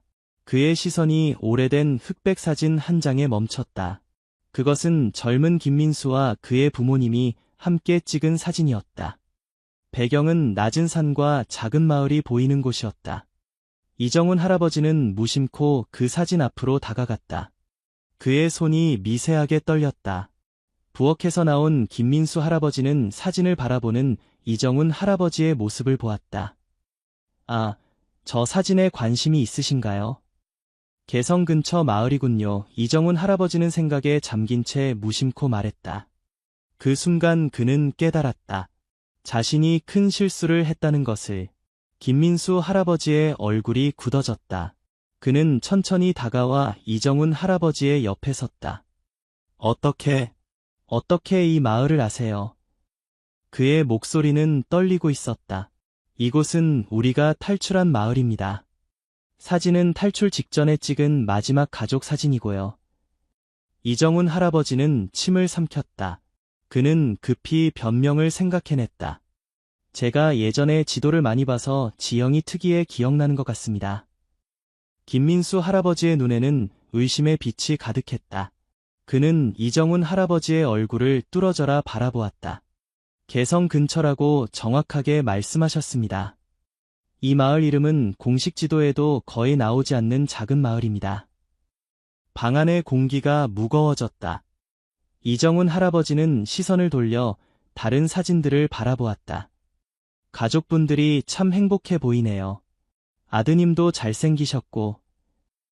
김민수 할아버지는 이정훈 할아버지의 화제 전환을 알아차렸지만 더 이상 캐묻지 않았다. 아직 정확한 근거가 없기 때문이었다. 하지만 속으로 의심은 품고 있었다. 대신 그는 옆에 있는 앨범을 꺼내 이정훈 할아버지에게 건넸다. 여기 더 많은 사진이 있어요. 남한에 와서 새 삶을 시작한 우리 가족의 이야기죠. 이정훈 할아버지는 조심스럽게 앨범을 받았다. 그것은 김민수 가족의 한국 생활을 담은 앨범이었다. 어린 김민수가 의대 졸업식에서 찍은 사진, 그의 아버지가 연구실에서 일하는 모습, 가족 여행 사진들. 아버지는 과학자로서 한국의 의학 발전에 크게 기여하셨고, 저도 아버지의 뜻을 이어 의사가 되었고요. 김민수 할아버지의 목소리에는 자부심이 묻어났다. 대단하십니다. 새로운 나라에서 그렇게 성공하시다니. 이정훈 할아버지의 목소리는 조용했지만 그 안에는 깊은 감동이 담겨 있었다. 그 모든 것이 우리를 구해주신 그분 덕분이에요. 그래서 그분을 꼭 찾고 싶은 거예요. 김민수 할아버지가 이정훈 할아버지의 눈을 똑바로 바라보며 말했다. 그의 눈빛은 단호했다. 이 선생님, 정말로 그냥 지도를 보고 저 마을을 아신 건가요? 이정훈 할아버지는 잠시 침묵했다. 그의 마음속에서는 진실을 말할지 말지 갈등이 일었다. 네, 지도에서 본 것 같습니다.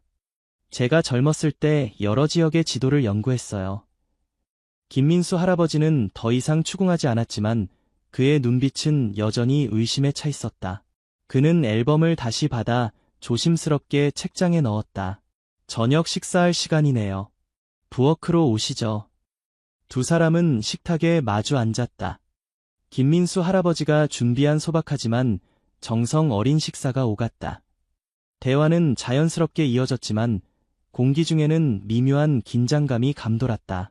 그렇게 소박한 저녁 식사가 끝났다. 정돈된 거실에는 군인 시절의 물건은 보이지 않았지만 벽에 걸린 작은 태극기가 눈에 띄었다. 두 노인은 식탁을 정리하고 거실로 자리를 옮겼다. 차 한잔 하시겠어요? 김민수 할아버지가 물었다. 네, 감사합니다.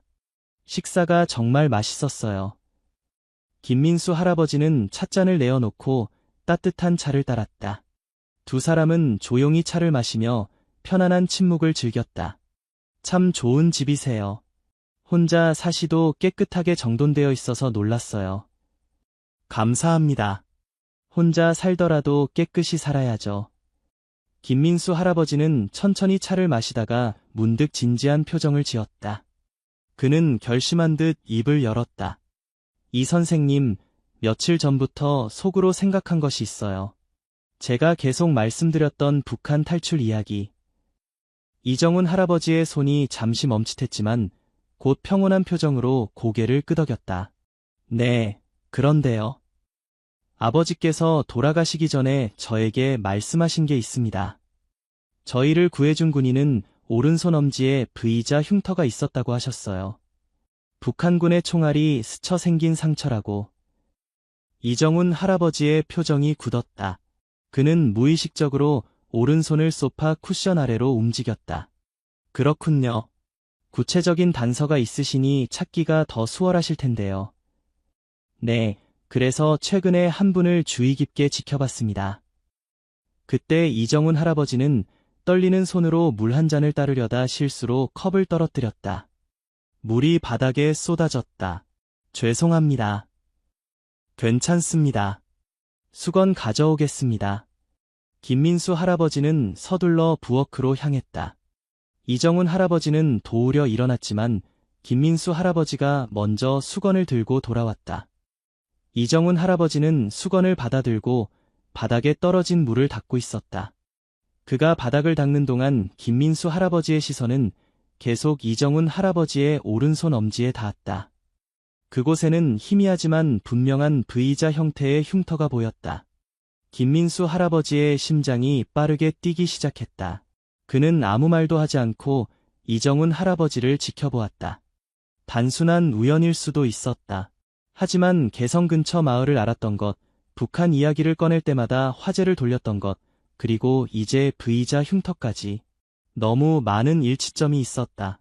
이정훈 할아버지가 바닥을 다닦고 일어났을 때 그는 김민수 할아버지의 시선이 자신의 손에 고정되어 있는 것을 알아차렸다. 혹시 그 손의 흉터는? 이정훈 할아버지는 대답하지 않았다. 그의 눈에서는 불안과 긴장이 읽혔다. 김민수 할아버지는 천천히 자리에서 일어나 자신의 가방으로 향했다. 그는 가방에서 낡은 물건을 꺼냈다. 녹슨 군번줄이었다. 83 북01분이라는 번호가 희미하게 새겨져 있었다. 이정훈 할아버지의 얼굴이 창백해졌다. 복잡한 감정이 교차했다. 그는 군번줄을 응시하며 한참 동안 아무 말도 하지 않았다. 저는 확신이 필요합니다. 이 선생님. 김민수 할아버지가 조용히 말했다. 그의 목소리에는 40년 동안의 기다림이 담겨 있었다. 개성 근처 마을을 아시는 것, V자 흉터, 그리고 이제 이 군번줄을 쳐다보는 이 선생님의 눈빛까지. 우연이라기엔 너무 많은 일치점이 있습니다. 김민수 할아버지는 절뚝이며 한 걸음 더 다가갔다. 그는 자신의 왼쪽 다리를 가리켰다. 아시겠지만 제가 이렇게 다리가 아픈 이유는 북한을 탈출할 때 총을 맞았기 때문입니다. 하지만 그 용감한 군인이 없었다면 저는 이렇게 살아있을 수조차 없죠. 아니, 저희 가족 모두가 이 세상 사람이 아니었을 거예요. 그분은 본인도 총상을 입어가면서도 저희 가족을 목숨 걸고 구해주셨습니다. 이정훈 할아버지의 눈에서 눈물이 맺혔다. 오래된 기억이 홍수처럼 밀려오는 것을 느꼈다. 김민수 할아버지도 눈물을 흘리면서 말했다. 이 선생님이 우리 가족을 구해주신 그 북파공작원이 맞으신가요? 이정훈 할아버지는 천천히 고개를 끄덕였다. 더 이상 부정할 수 없었다. 네. 40년 동안 비밀로 해왔던 일입니다. 그의 목소리는 떨렸고 눈에서는 눈물이 흘러내렸다. 40년 동안 가슴에 묻어두었던 비밀이 마침내 밝혀지는 순간이었다. 왜 그동안 말씀해 주시지 않았어요? 제가 그렇게 오랫동안 찾아다녔는데, 이렇게 바로 제 옆에 계셨는데, 비밀 작전이었기 때문입니다. 북파공작원의 신분은 국가 비밀이었습니다. 그걸 발설하면 법적으로 처벌받을 수 있었어요. 이정훈 할아버지는 깊은 한숨을 내쉬었다. 그뿐만이 아닙니다. 제 손에는 피가 묻어 있습니다. 임무 수행 중 많은 사람들의 목숨을 앗아가야 했습니다. 그 기억들은 제 영혼을 무겁게 짓누르고 있었어요. 제가 한 일이 과연 올바른 것이었는지 항상 의문이 들었습니다. 그는 떨리는 손으로 군번줄을 집어들었다. 국가를 위한 일이었지만 때로는 그 무게를 감당하기 어려웠습니다. 그리고 인정받지 못했습니다. 저희는 그림자 속에서 살아야 했어요. 누구에게도 우리의 진짜 정체를 말할 수 없었죠. 김민수 할아버지는 서랍에서 낡은 봉투를 꺼냈다. 이 선생님을 찾기 위해 저는 20년이 넘게 수소문을 했습니다. 만나면 이걸 꼭 전해드리고 싶었어요. 이것은 아버지가 남긴 편지입니다. 이 선생님을 찾으면 꼭 전해달라고 하셨어요. 이정훈 할아버지는 떨리는 손으로 봉투를 받았다. 조심스럽게 편지를 꺼내 읽기 시작했다. 그것은 김민수의 아버지가 임종 전에 쓴 편지였다. 그는 이정훈에게 깊은 감사를 표하며 그의 희생 덕분에 자신의 가족이 자유를 얻고 의미 있는 삶을 살 수 있었다고 썼다. 편지를 다 읽은 이정훈 할아버지의 눈에서는 눈물이 멈추지 않았다. 당신 아버지는 정말 용감한 분이었습니다. 목숨을 걸고 자유를 선택하신 분이었죠. 두 노인은 40년의 시간을 뛰어넘어 마침내 진실 앞에서 마주보았다. 이정훈 할아버지는 오랫동안 자신이 한 일의 가치를 의심해왔지만 이제 그 앞에 살아있는 증거가 있었다. 그가 목숨을 걸고 구한 소년이 훌륭한 의사가 되어 수많은 생명을 구했고 이제 그의 앞에 서 있었다. 때는 1978년 9월, 칠흑 같은 어둠이 내린 북한 국경지역. 초가을의 밤 공기는 차가웠고 주변에는 나뭇잎 흔들리는 소리와 멀리서 들려오는 게 짖는 소리만이 간간히 들렸다. 젊은 나이의 이정훈은 어둠 속에 완벽하게 숨어 있었다. 그는 검은색 특수복장을 입고 얼굴에는 위장 페인트를 발랐다. 쌍안경으로 주변을 살피며 그는 표적 지점을 확인했다. 개성에서 북쪽으로 20km 떨어진 작은 마을. 국경과 가까운 이 장소는 임무를 수행하기에 최적의 장소였지만 그만큼 위험했다. 시간 정확히 맞춰야 한다. 22시 정각에 접선. 5분 이상 지체되면 포기하고 철수한다. 그는 속으로 임무 계획을 다시 한번 되새겼다. 그의 손목 시계는 21시 50분을 가리키고 있었다. 그는 수신호를 보내기 위해 작은 손전등을 꺼내 준비했다. 이 임무는 일반적인 정보 수집이나 파괴 공작이 아닌 인원 특수 추출 작전이었다. 북한의 핵심 과학자 김태수와 그의 가족을 안전하게 한국으로 데리고 오는 것이 목표였다. 김태수는 북한의 중요 생화학 연구소에서 일하는 과학자로 귀중한 정보와 기술을 가지고 있었다. 그는 비밀리에 한국 정부와 접촉해 망명을 요청했고 그의 가족과 함께 안전하게 데려오는 임무가 이정훈에게 주어졌다. 정확히 22시, 그는 약속된 장소에서 깜빡임 신호를 3번 보냈다. 잠시 후 어둠 속에서 약한 응답 신호가 돌아왔다. 그는 조심스럽게 접근했다. 숲속 작은 오두막 앞에 3명의 인물이 긴장된 모습으로 서 있었다. 중년의 남자, 그의 아내로 보이는 여성, 그리고 10대 중반으로 보이는 소년. 그들은 작은 가방만 들고 있었고 얼굴에는 공포와 긴장감이 역력했다. 이정훈은 조심스럽게 다가가며 약속된 암호를 속삭였다. 가을비가 내리면 강물은 불어납니다. 중년 남성이 떨리는 목소리로 응답했다. 그러나 소나무는 결코 휘어지지 않습니다. 정확한 응답. 이정훈은 안도의 숨을 내쉬었다. 김 선생님이시죠? 저는 여러분을 안전하게 모실 겁니다. 저를 믿고 따라와 주세요. 김태수는 급히 고개를 끄덕였다. 그의 얼굴에는 깊은 주름이 패여 있었고 눈에는 공포와 결연함이 섞여 있었다. 이쪽은 제 아내 정미숙이고 아들 민수입니다. 모두 준비됐습니다. 이정훈은 소년 김민수를 바라보았다. 마른 체구의 소년은 겁에 질린 눈으로 주변을 살피고 있었다.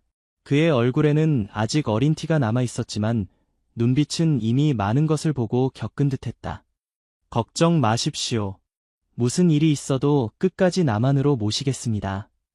이정훈의 목소리는 부드럽지만 확신에 차 있었다. 그는 가족들에게 가까이 다가갔다. 이제부터는 제 지시에 정확히 따라주셔야 합니다. 소리는 최대한 내지 마시고 제 뒤를 바짝 따라오세요. 만약 위험 상황이 발생하면 제가 신호를 보낼 테니 그때는 즉시 엎드리셔야 합니다. 김태수의 아내가 불안한 목소리로 물었다. 정말 우리가 무사히 갈 수 있을까요?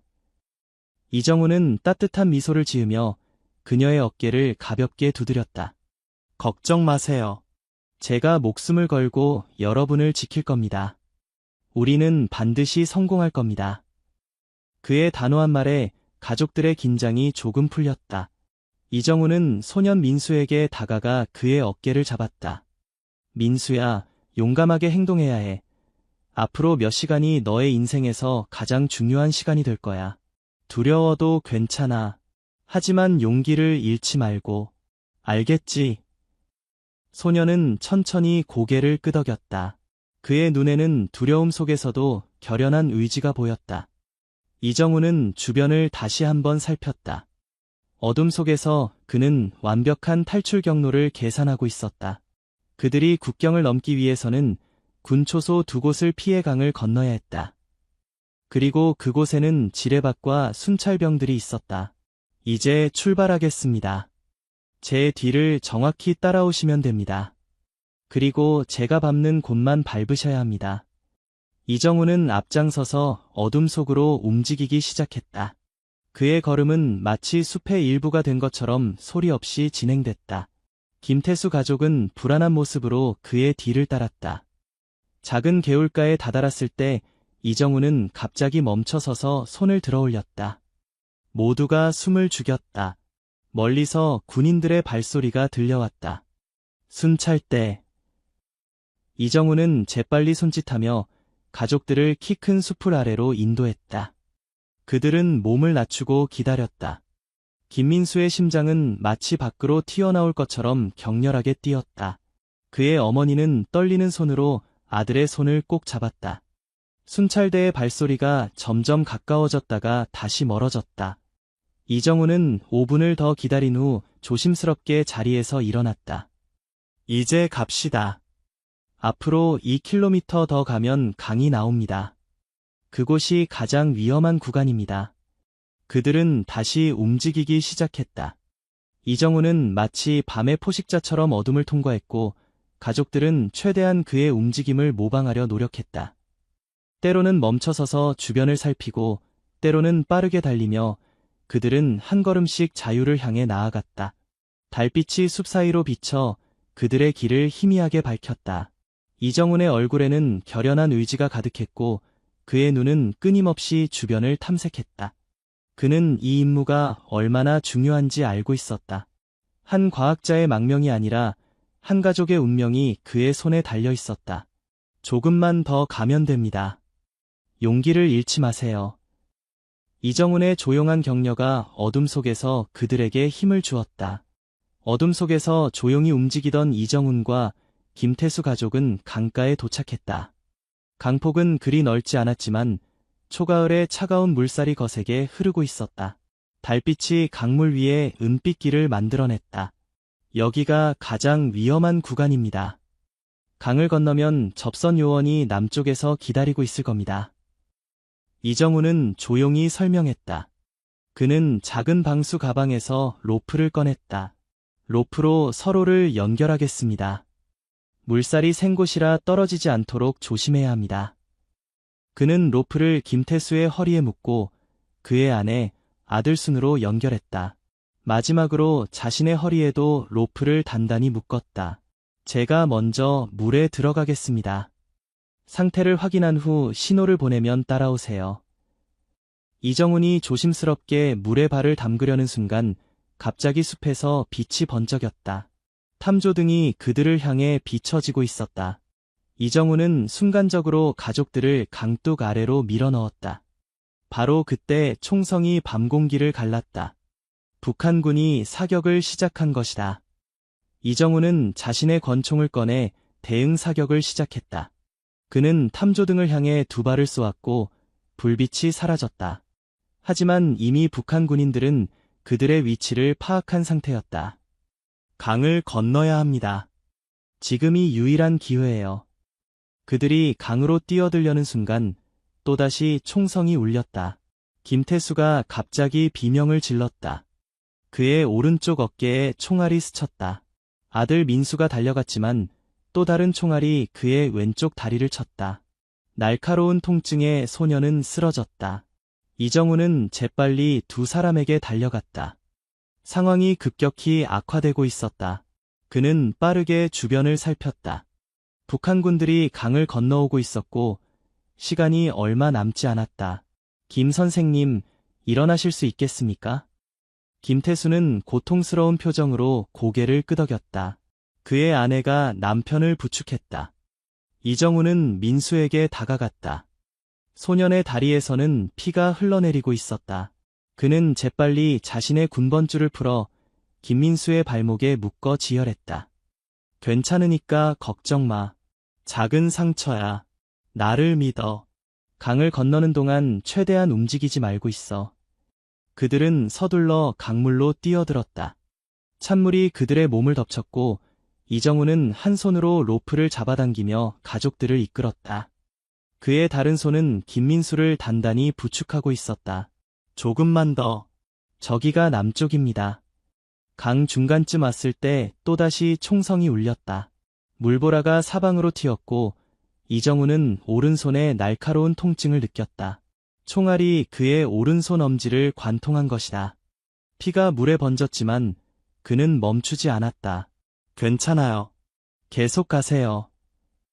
그들은 필사적으로 헤엄쳤다. 이정훈의 강한 의지가 그들을 이끌었고 마침내 남쪽 강둑에 도달했다. 그들이 강을 빠져나오는 순간 북한군의 총성은 더욱 거세졌다. 숲을로, 빨리. 이정훈은 여전히 김민수를 업은 채 앞장서서 달렸다. 그의 오른손 엄지에서 피가 계속 흘러내렸고 V자 형태의 깊은 상처가 생겼다. 그리고 이날 이후 그는 또 한 발의 총상을 입었다. 하지만 그는 고통을 무시하고 계속 전진했다. 숲속으로 깊이 들어가자 총성이 점차 멀어졌다. 그들은 잠시 숨을 고르기 위해 멈췄다. 김태수는 창백한 얼굴로 어깨를 부여잡고 있었고 그의 아내는 불안한 눈빛으로 주변을 살폈다. 이제 어떻게 하죠? 이정우는 자신의 상처를 천으로 감싸며 대답했다. 접선 지점까지 2km 더 가야 합니다. 그곳에 우리 요원들이 대기하고 있을 겁니다. 그들은 다시 움직이기 시작했다. 이정우는 여전히 김민수를 업고 있었고 김태수와 그의 아내는 서로를 부축하며 뒤를 따랐다. 달빛이 숲 사이로 비쳐 그들의 길을 희미하게 밝혔다. 그러나 운명은 그들에게 또 다른 시험을 준비하고 있었다. 갑자기 머리 위로 헬리콥터 소리가 들려왔다. 북한군의 추격이 본격화된 것이다. 이대로는 모두가 위험합니다. 이정우는 결단을 내렸다. 그는 주머니에서 작은 지도를 꺼냈다. 이 지도를 따라가세요. 앞으로 1km 지점에 우리 요원들이 있을 겁니다. 암호는 가을비가 내리면 강물은 불어납니다입니다. 당신은요? 김태수의 아내가 불안하게 물었다. 저는 추격자들의 주의를 다른 곳으로 돌릴 겁니다. 그래야 여러분이 안전하게 갈 수 있어요. 안 돼요. 함께 가야 해요. 김태수가 항의했지만 이정훈의 결심은 확고했다. 이것이 제 임무입니다. 여러분을 안전하게 모시는 것, 그것이 제 사명입니다. 그는 김민수를 조심스럽게 내려놓았다. 소년의 얼굴은 공포와 고통으로 일그러져 있었다. 민수야, 이제부터는 내가 가족을 지켜야 해. 용감하게. 알겠지? 소년은 눈물을 머금은 채 고개를 끄덕였다. 할 수 있어요. 김태수가 아들을 부축했고 이정우는 그들에게 마지막 인사를 건넸다. 서울에서 다시 만납시다. 그는 헬리콥터 소리가 들려오는 방향으로 뛰어갔다. 그의 발소리가 점점 멀어지며 김태수 가족은 지도를 따라 반대 방향으로 서둘러 움직였다. 이정우는 최대한 소리를 내며 헬리콥터의 주의를 끌었다. 그의 작전은 성공했고 헬리콥터는 그의 뒤를 쫓기 시작했다. 그는 숲속으로 깊이 들어가며 추격자들을 유인했다. 그 사이 김태수 가족은 필사적으로 전진했다. 김민수는 다리의 고통을 참으며 부모님을 따라갔다. 마침내 그들은 지도에 표시된 지점에 도착했고 약속된 암호를 말했다. 가을비가 내리면 강물은 불어납니다. 어둠 속에서 응답이 돌아왔다. 그러나 소나무는 결코 휘어지지 않습니다. 남한 요원들이 그들을 맞이했고 재빨리 준비된 차량으로 안내했다. 김태수 가족은 마침내 안전한 곳에 도착했지만 그들의 마음은 이정훈을 향해 있었다. 그 군인은 어디 있죠? 기다리지 않는 건가요? 김태수가 요원들에게 물었다. 걱정 마세요. 그는 최고의 요원입니다. 반드시 돌아올 겁니다. 하지만 그날 밤 이정훈은 돌아오지 못했다. 그는 북한군의 추격을 피해 다른 경로로 탈출해야 했고 그 과정에서 더 많은 부상을 입었다. 며칠 후 그는 간신히 남한으로 돌아왔지만 이미 김태수 가족은 보호시설로 이송된 후였다. 국가안보상의 이유로 그들의 정보는 기밀로 분류되었고 이정훈은 그들의 행방을 알 수 없었다. 그리고 김태수 가족 역시 자신들을 구해준 군인의 이름조차 알지 못했다. 다만 민수의 기억 속에 엄지손가락의 흉터와 군번줄만이 남았을 뿐이었다. 그렇게 40년의 세월이 흐른 후에야 운명은 그들을 다시 만나게 했다. 노인이 된 이정훈과 의사가 된 김민수, 두 사람은 이제야 그날 밤의 진실을 마주하게 된 것이다. 과거의 기억에서 현실로 돌아온 이정훈 할아버지의 눈에는 눈물이 가득했다. 40년 전 그날 밤 목숨을 걸고 수행했던 임무의 기억이 생생하게 떠올랐다. 그 험난했던 탈출 과정, 총상을 입은 아픔, 그리고 가족들과 헤어지던 마지막 순간까지. 거실에는 잠시 침묵이 흘렀다. 김민수 할아버지는 이정훈 할아버지의 손을 조심스럽게 잡았다. 이 선생님이 그날 밤 보여주신 용기와 희생이 없었다면 우리 가족은 지금 여기 없었을 겁니다. 그의 목소리는 감정으로 떨렸다. 이 선생님 덕분에 저는 한국에서 의사가 되어 수천 명의 생명을 구했습니다. 아버지는 이것이 선생님의 은혜를 조금이나마 갚는 길이라고 하셨어요. 한 사람의 희생으로 수천 명의 생명이 구원받았다는 사실을 꼭 전하라고 하셨습니다. 이정훈 할아버지의 눈에서 눈물이 흘러내렸다. 그는 오랜 세월 동안 자신의 행동이 과연 옳았는지 의문을 품어왔다. 국가를 위해 목숨을 걸었지만 공식적으로 인정받지 못했고 자신의 희생이 실제로 어떤 결과를 가져왔는지 알 수 없었다. 저는 알지 못했습니다. 임무를 마친 후 여러분의 행방을 알 수 없었어요. 국가안보상 모든 정보가 기밀로 분류되었고 저는 그저 다음 임무로 넘어갔을 뿐이었습니다. 그의 목소리에는 오랜 세월의 무게가 실려 있었다. 많은 밤을 뜬 눈으로 보냈습니다. 제가 한 일이 과연 옳았는지, 그 모든 희생이 옳았는지, 북파공작원으로 우리는 그림자 속에서 살아야 했고, 우리의 공적은 역사에 기록되지 않았어요. 김민수 할아버지는 천천히 일어나 자신의 왼쪽 다리를 가리켰다. 그는 의도적으로 더 명확하게 절뚝거리며 걸었다. 이게 이 선생님이 하셨던 일이 옳았다는 증거입니다. 매일 아침 이 다리를 볼 때마다 저는 그날 밤의 기억과 한 군인의 희생을 떠올렸습니다. 그는 이정훈 할아버지 앞에 무릎을 꿇었다. 제가 의사가 된 것은 우연이 아닙니다. 그 기억이 저를 의사로 만들었고, 그렇게 저는 수많은 생명을 구했습니다. 그렇기 때문에 이 선생님이 하신 일은 정당하고 옳은 일입니다. 이정훈 할아버지의 손이 떨렸다. 그는 믿기지 않는 표정으로 김민수 할아버지를 바라보았다. 그는 더 이상 숨기지 않을 생각으로 말했다. 민수야, 잘 지냈니? 고맙다. 그렇게 말해줘서. 보고 싶었구나. 이정훈 할아버지의 가슴 속에서 무언가가 녹아내리는 것 같았다. 40년 동안 그를 짓눌러왔던 의문과 자책의 무게가 조금씩 가벼워지는 느낌이었다. 내 평생 이런 순간을 기다려왔는지도 모르겠구나. 그의 목소리는 감정으로 떨렸다. 북파공작원으로 우리는 언제나 임무만 중요했지 그 결과를 보는 경우는 거의 없었어. 많은 동료들이 돌아오지 못했고 돌아온 이들도 제대로 인정받지 못했지. 이정훈 할아버지는 깊은 숨을 내쉬었다. 하지만 오늘 내가 이렇게 내 앞에 의사로서 멋지게 서 있는 널 보니 모든 것이 옳았던 것 같구나. 김민수 할아버지는 이정훈 할아버지의 손을 꼭 잡았다. 선생님의 희생은 결코 헛되지 않았습니다. 저희 가족뿐만 아니라 제가 치료한 모든 환자들, 선생님의 용기가 만들어낸 선한 영향력은 세대를 넘어 이어질 겁니다. 이정훈 할아버지의 얼굴에 감동의 미소가 번졌다. 평생 국가를 위해 살아왔지만 제대로 인정받지 못했던 그에게 이 순간은 그 무엇과도 바꿀 수 없는 보상이었다. 민수야, 내가 이렇게 훌륭한 사람으로 자란 것을 보니 내 인생이 의미 있었던 것 같구나. 두 노인은 40년의 세월을 뛰어넘어 마침내 서로를 껴안았다. 그들의 눈에는 기쁨의 눈물이 가득했다.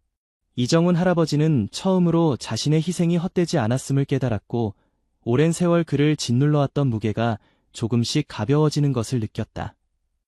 서로의 존재를 확인한 그날 이후로 이정훈 할아버지와 김민수 할아버지는 더욱 가까워졌다.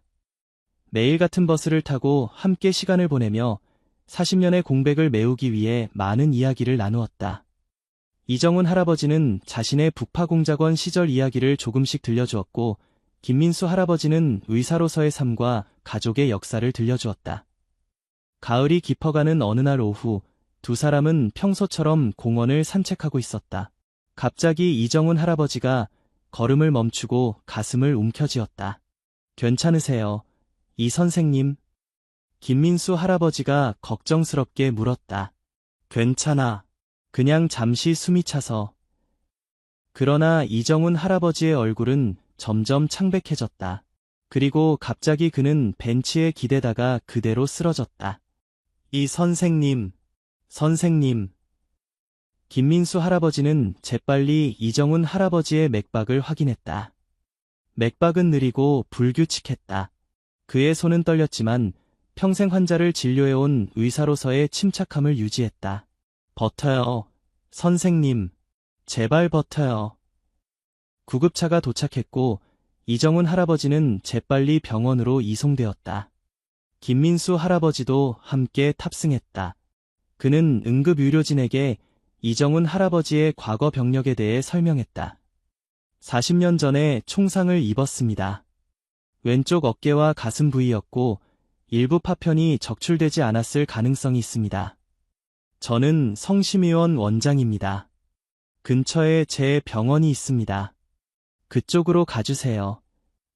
병원에 도착한 후 이정훈 할아버지는 즉시 검사실로 이송되었다. 김민수 할아버지는 응급실 의사들과 상의했고 CT스캔 결과는 충격적이었다. 40년 전 이정훈 할아버지의 가슴에 남아있던 총알 파편이 이동하여 주요 혈관 근처에 위치해 있었다. 파편이 조금만 더 이동하면 대동맥을 손상시킬 수 있는 위험한 상황이었다. 즉시 수술이 필요합니다. 수석 외과 의사가 말했다. 파편을 제거하지 않으면 생명이 위험합니다. 하지만 수술 자체도 상당히 위험한 시술입니다. 파편의 위치가 매우 위험해요. 김민수 할아버지는 CT스캔 화면을 자세히 살펴보았다. 비록 그는 노년에 은퇴한 의사였지만 평생 유능한 외과 의사로 일해온 경험이 있었다. 제가 수술을 맡겠습니다. 그의 말에 의료진들이 놀란 표정을 지었다. 원장님, 괜찮으실까요? 네, 이분은 제 은인입니다. 40년 전 이분이 저희 가족의 목숨을 구해주셨어요. 그때 입은 상처의 파편이 지금 그분의 목숨을 위협하고 있습니다. 제가 직접 수술을 집도하겠습니다. 그의 목소리에는 확고한 결심이 담겨 있었다. 병원 의료진들은 김민수 할아버지의 명성을 알고 있었고 그의 요청을 수락했다. 수술실을 준비하겠습니다. 김 선생님, 필요한 것이 있으시면 말씀해 주세요.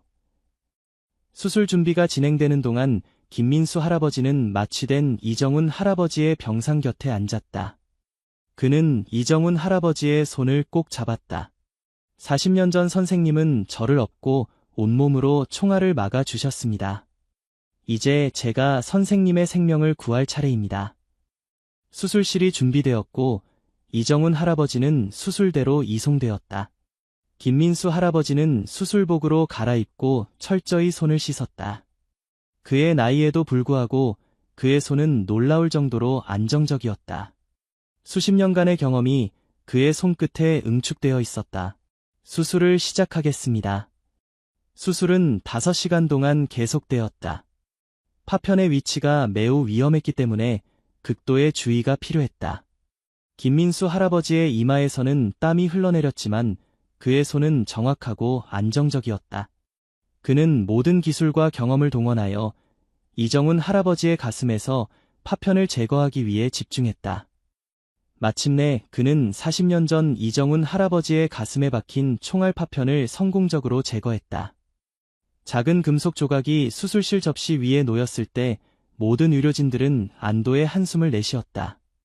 놀라운 수술이었습니다. 김 선생님. 젊은 외과 의사가 경외심을 담아 말했다. 김민수 할아버지는 겸손하게 고개를 끄덕였다. 그의 눈에는 눈물이 고여 있었다. 수술 후 이정훈 할아버지는 중환자실로 이송되었다. 첫 24시간이 가장 중요했다. 김민수 할아버지는 그의 병상을 떠나지 않고 지켰다. 그는 간호사들에게 자신이 개인적으로 환자를 돌보겠다고 고집했다. 밤새도록 김민수 할아버지는 이정훈 할아버지의 활력 징후를 확인하며 그의 손을 잡고 있었다. 가끔씩 그는 이정훈 할아버지에게 말을 걸었다. 선생님, 이제 괜찮아요. 그 파편은 더 이상 선생님을 위협하지 않아요. 40년 전의 상처가 이제야 완전히 치유되었습니다. 다음 날 아침, 이정훈 할아버지의 눈이 천천히 떠졌다. 그는 혼란스러운 표정으로 주변을 살폈고 곧 김민수 할아버지를 발견했다. 민수야. 그의 목소리는 약했지만 또렷했다. 여기 있어요. 김민수 할아버지가 미소를 지으며 대답했다. 무슨 일이 있었지? 선생님이 쓰러지셨습니다. 40년 전 총상의 파편이 이동해서 생명이 위험했습니다. 하지만 이제 괜찮아요. 제가 직접 수술했고 성공적이었습니다. 이정훈 할아버지의 눈이 커졌다. 내가 나를 수술했다고. 네, 선생님.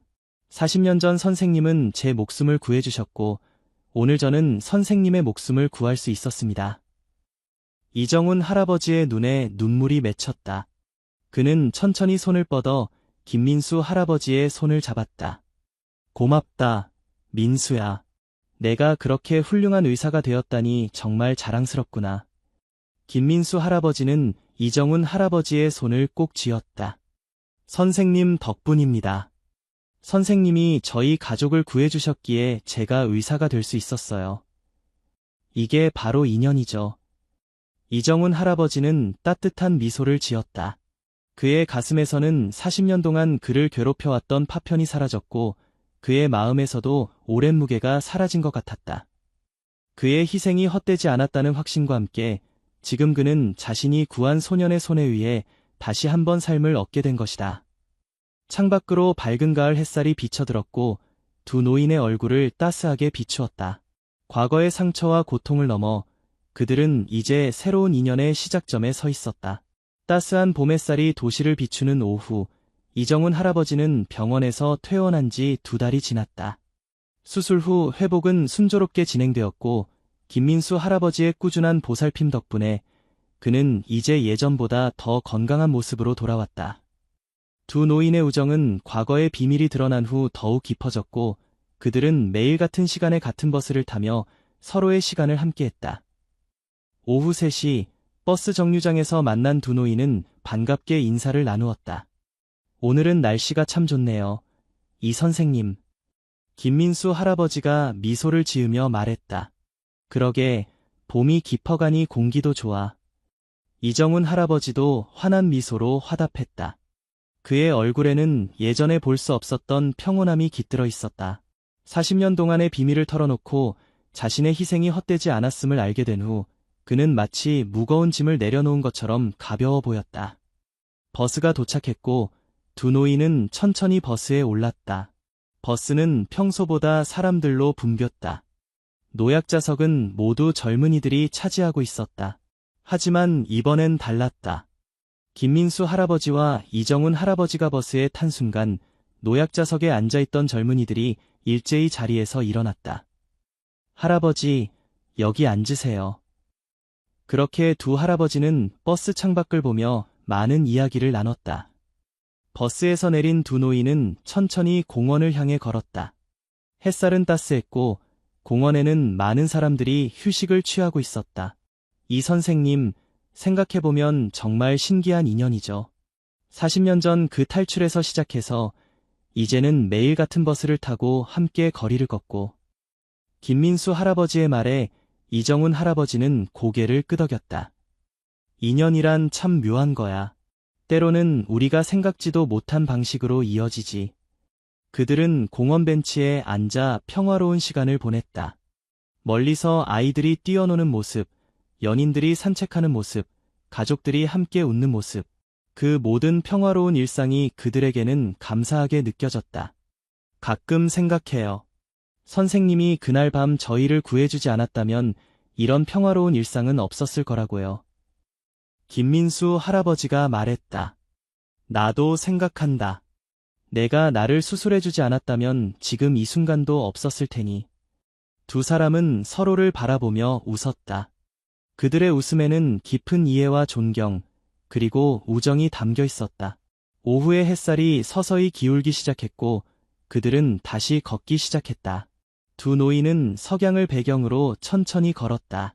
그들의 발걸음은 느렸지만 확신에 차 있었고 그들이 걸어온 길은 깊은 인연과 의미로 가득했다. 40년 전 위험천만했던 탈출에서 시작된 그들의 인연은 이제 세상을 조금씩 변화시키는 작은 불씨가 되었다. 그날 저녁, 김민수 할아버지의 집에서 두 노인은 소박한 저녁 식사를 함께했다. 그들은 오래된 추억과 새로운 꿈에 대해 이야기를 나누었다. 이 선생님, 제 아들이 이번 주말에 미국에서 돌아옵니다. 그 애도 저처럼 의사가 되어 지금은 국제의료봉사단체에서 일하고 있어요.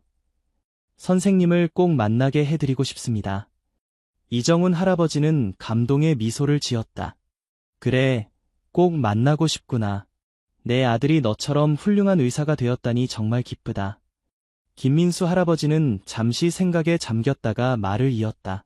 사실, 제가 지난 몇 년간 한 프로젝트를 진행하고 있었어요. 북한 이탈 주민들을 위한 무료 진료소예요. 특히 아이들을 중심으로 돕고 있죠. 이 선생님과 같은 용기를 기억하기 위해 시작한 일이었습니다. 이정훈 할아버지의 눈이 빛났다. 정말 의미 있는 일이구나. 선생님께서 괜찮으시다면 그 진료소에 함께 해주셨으면 좋겠습니다. 선생님의 경험과 지혜가 그들에게 큰 힘이 될 거예요. 이정훈 할아버지는 깊이 생각했다. 그의 마음속에는 이제 더 이상 과거의 그림자가 없었다. 대신 새로운 희망의 빛이 자리 잡고 있었다. 그래, 기꺼이 함께하마. 내 남은 생애가 그들에게 조금이라도 도움이 된다면 그보다 더 큰 행복은 없을 것 같구나. 김민수 할아버지의 얼굴에 환한 미소가 번졌다. 고맙습니다. 이 선생님, 우리 함께 새로운 시작을 해요. 두 노인은 서로의 손을 꼭 잡았다. 40년의 시간을 뛰어넘어 그들은 이제 새로운 여정을 시작하고 있었다. 그것은 단순한 우정이 아닌 깊은 인연과 사명으로 이어진 특별한 관계였다. 그로부터 1년 후 행복 아파트 단지 앞에는 작은 의원이 문을 열었다. 희망 의원이라는 이름의 그곳에는 매일 다양한 사연을 가진 북한 이탈 주민들이 찾아왔다. 그 곳에서 김민수 할아버지는 의사로서, 이정훈 할아버지는 상담사로서 그들을 따뜻하게 맞이했다. 특히 이정훈 할아버지의 이야기는 많은 이들에게 희망과 용기를 주었다. 그의 경험은 새로운 땅에서 적응하기 위해 고군분투하는 이들에게 큰 위안이 되었다. 그리고 김민수 할아버지의 의술은 그들의 몸과 마음의 상처를 치유해 주었다. 어느 날 진료소에 한 젊은 여성이 작은 아이를 데리고 찾아왔다. 그녀는 최근에 북한에서 탈출한 세터민이었다. 제 아이가 밤마다 악몽을 꾸며 깨어나요. 탈출 과정에서 너무 많은 공포를 겪었나 봐요. 김민수 할아버지가 아이를 진찰하는 동안 이정훈 할아버지는 그 여성과 이야기를 나누었다. 저도 알아요. 그 공포가 어떤 것인지. 하지만 믿으세요. 시간이 지나면 나아질 겁니다. 그리고 여기 계신 김 선생님처럼 훌륭한 사람으로 자랄 수 있어요. 이정훈 할아버지의 따뜻한 말에 여성의 눈에 눈물이 고였다. 고맙습니다. 정말 많이 무서웠어요. 때로는 이렇게 탈출한 것이 옳은 결정이었는지도 의문이 들었어요. 그 용기를 절대 후회하지 마세요. 당신은 아이에게 자유와 기회를 선물한 겁니다. 그것은 어떤 어려움보다도 값진 것입니다. 진료가 끝난 후 이정훈 할아버지와 김민수 할아버지는 함께 창밖을 바라보았다. 봄비가 내리는 바깥 풍경은 평화롭게 보였다. 이 선생님, 요즘 어떠세요? 후회 없으신가요? 김민수 할아버지가 물었다. 이정훈 할아버지는 창밖의 비를 바라보며 미소를 지었다. 후회? 아니, 전혀. 오히려 지금이 내 인생에서 가장 행복한 시간인 것 같아. 내가 한 선택들이 이렇게 아름다운 결과로 이어질 줄 누가 알았겠어? 김민수 할아버지도 미소 지었다. 그날 밤 선생님이 보여주신 용기가 지금 이 순간까지 이어져 있군요. 아니, 민수야. 내가 보여준 삶이 그날 밤의 의미를 완성한 거야.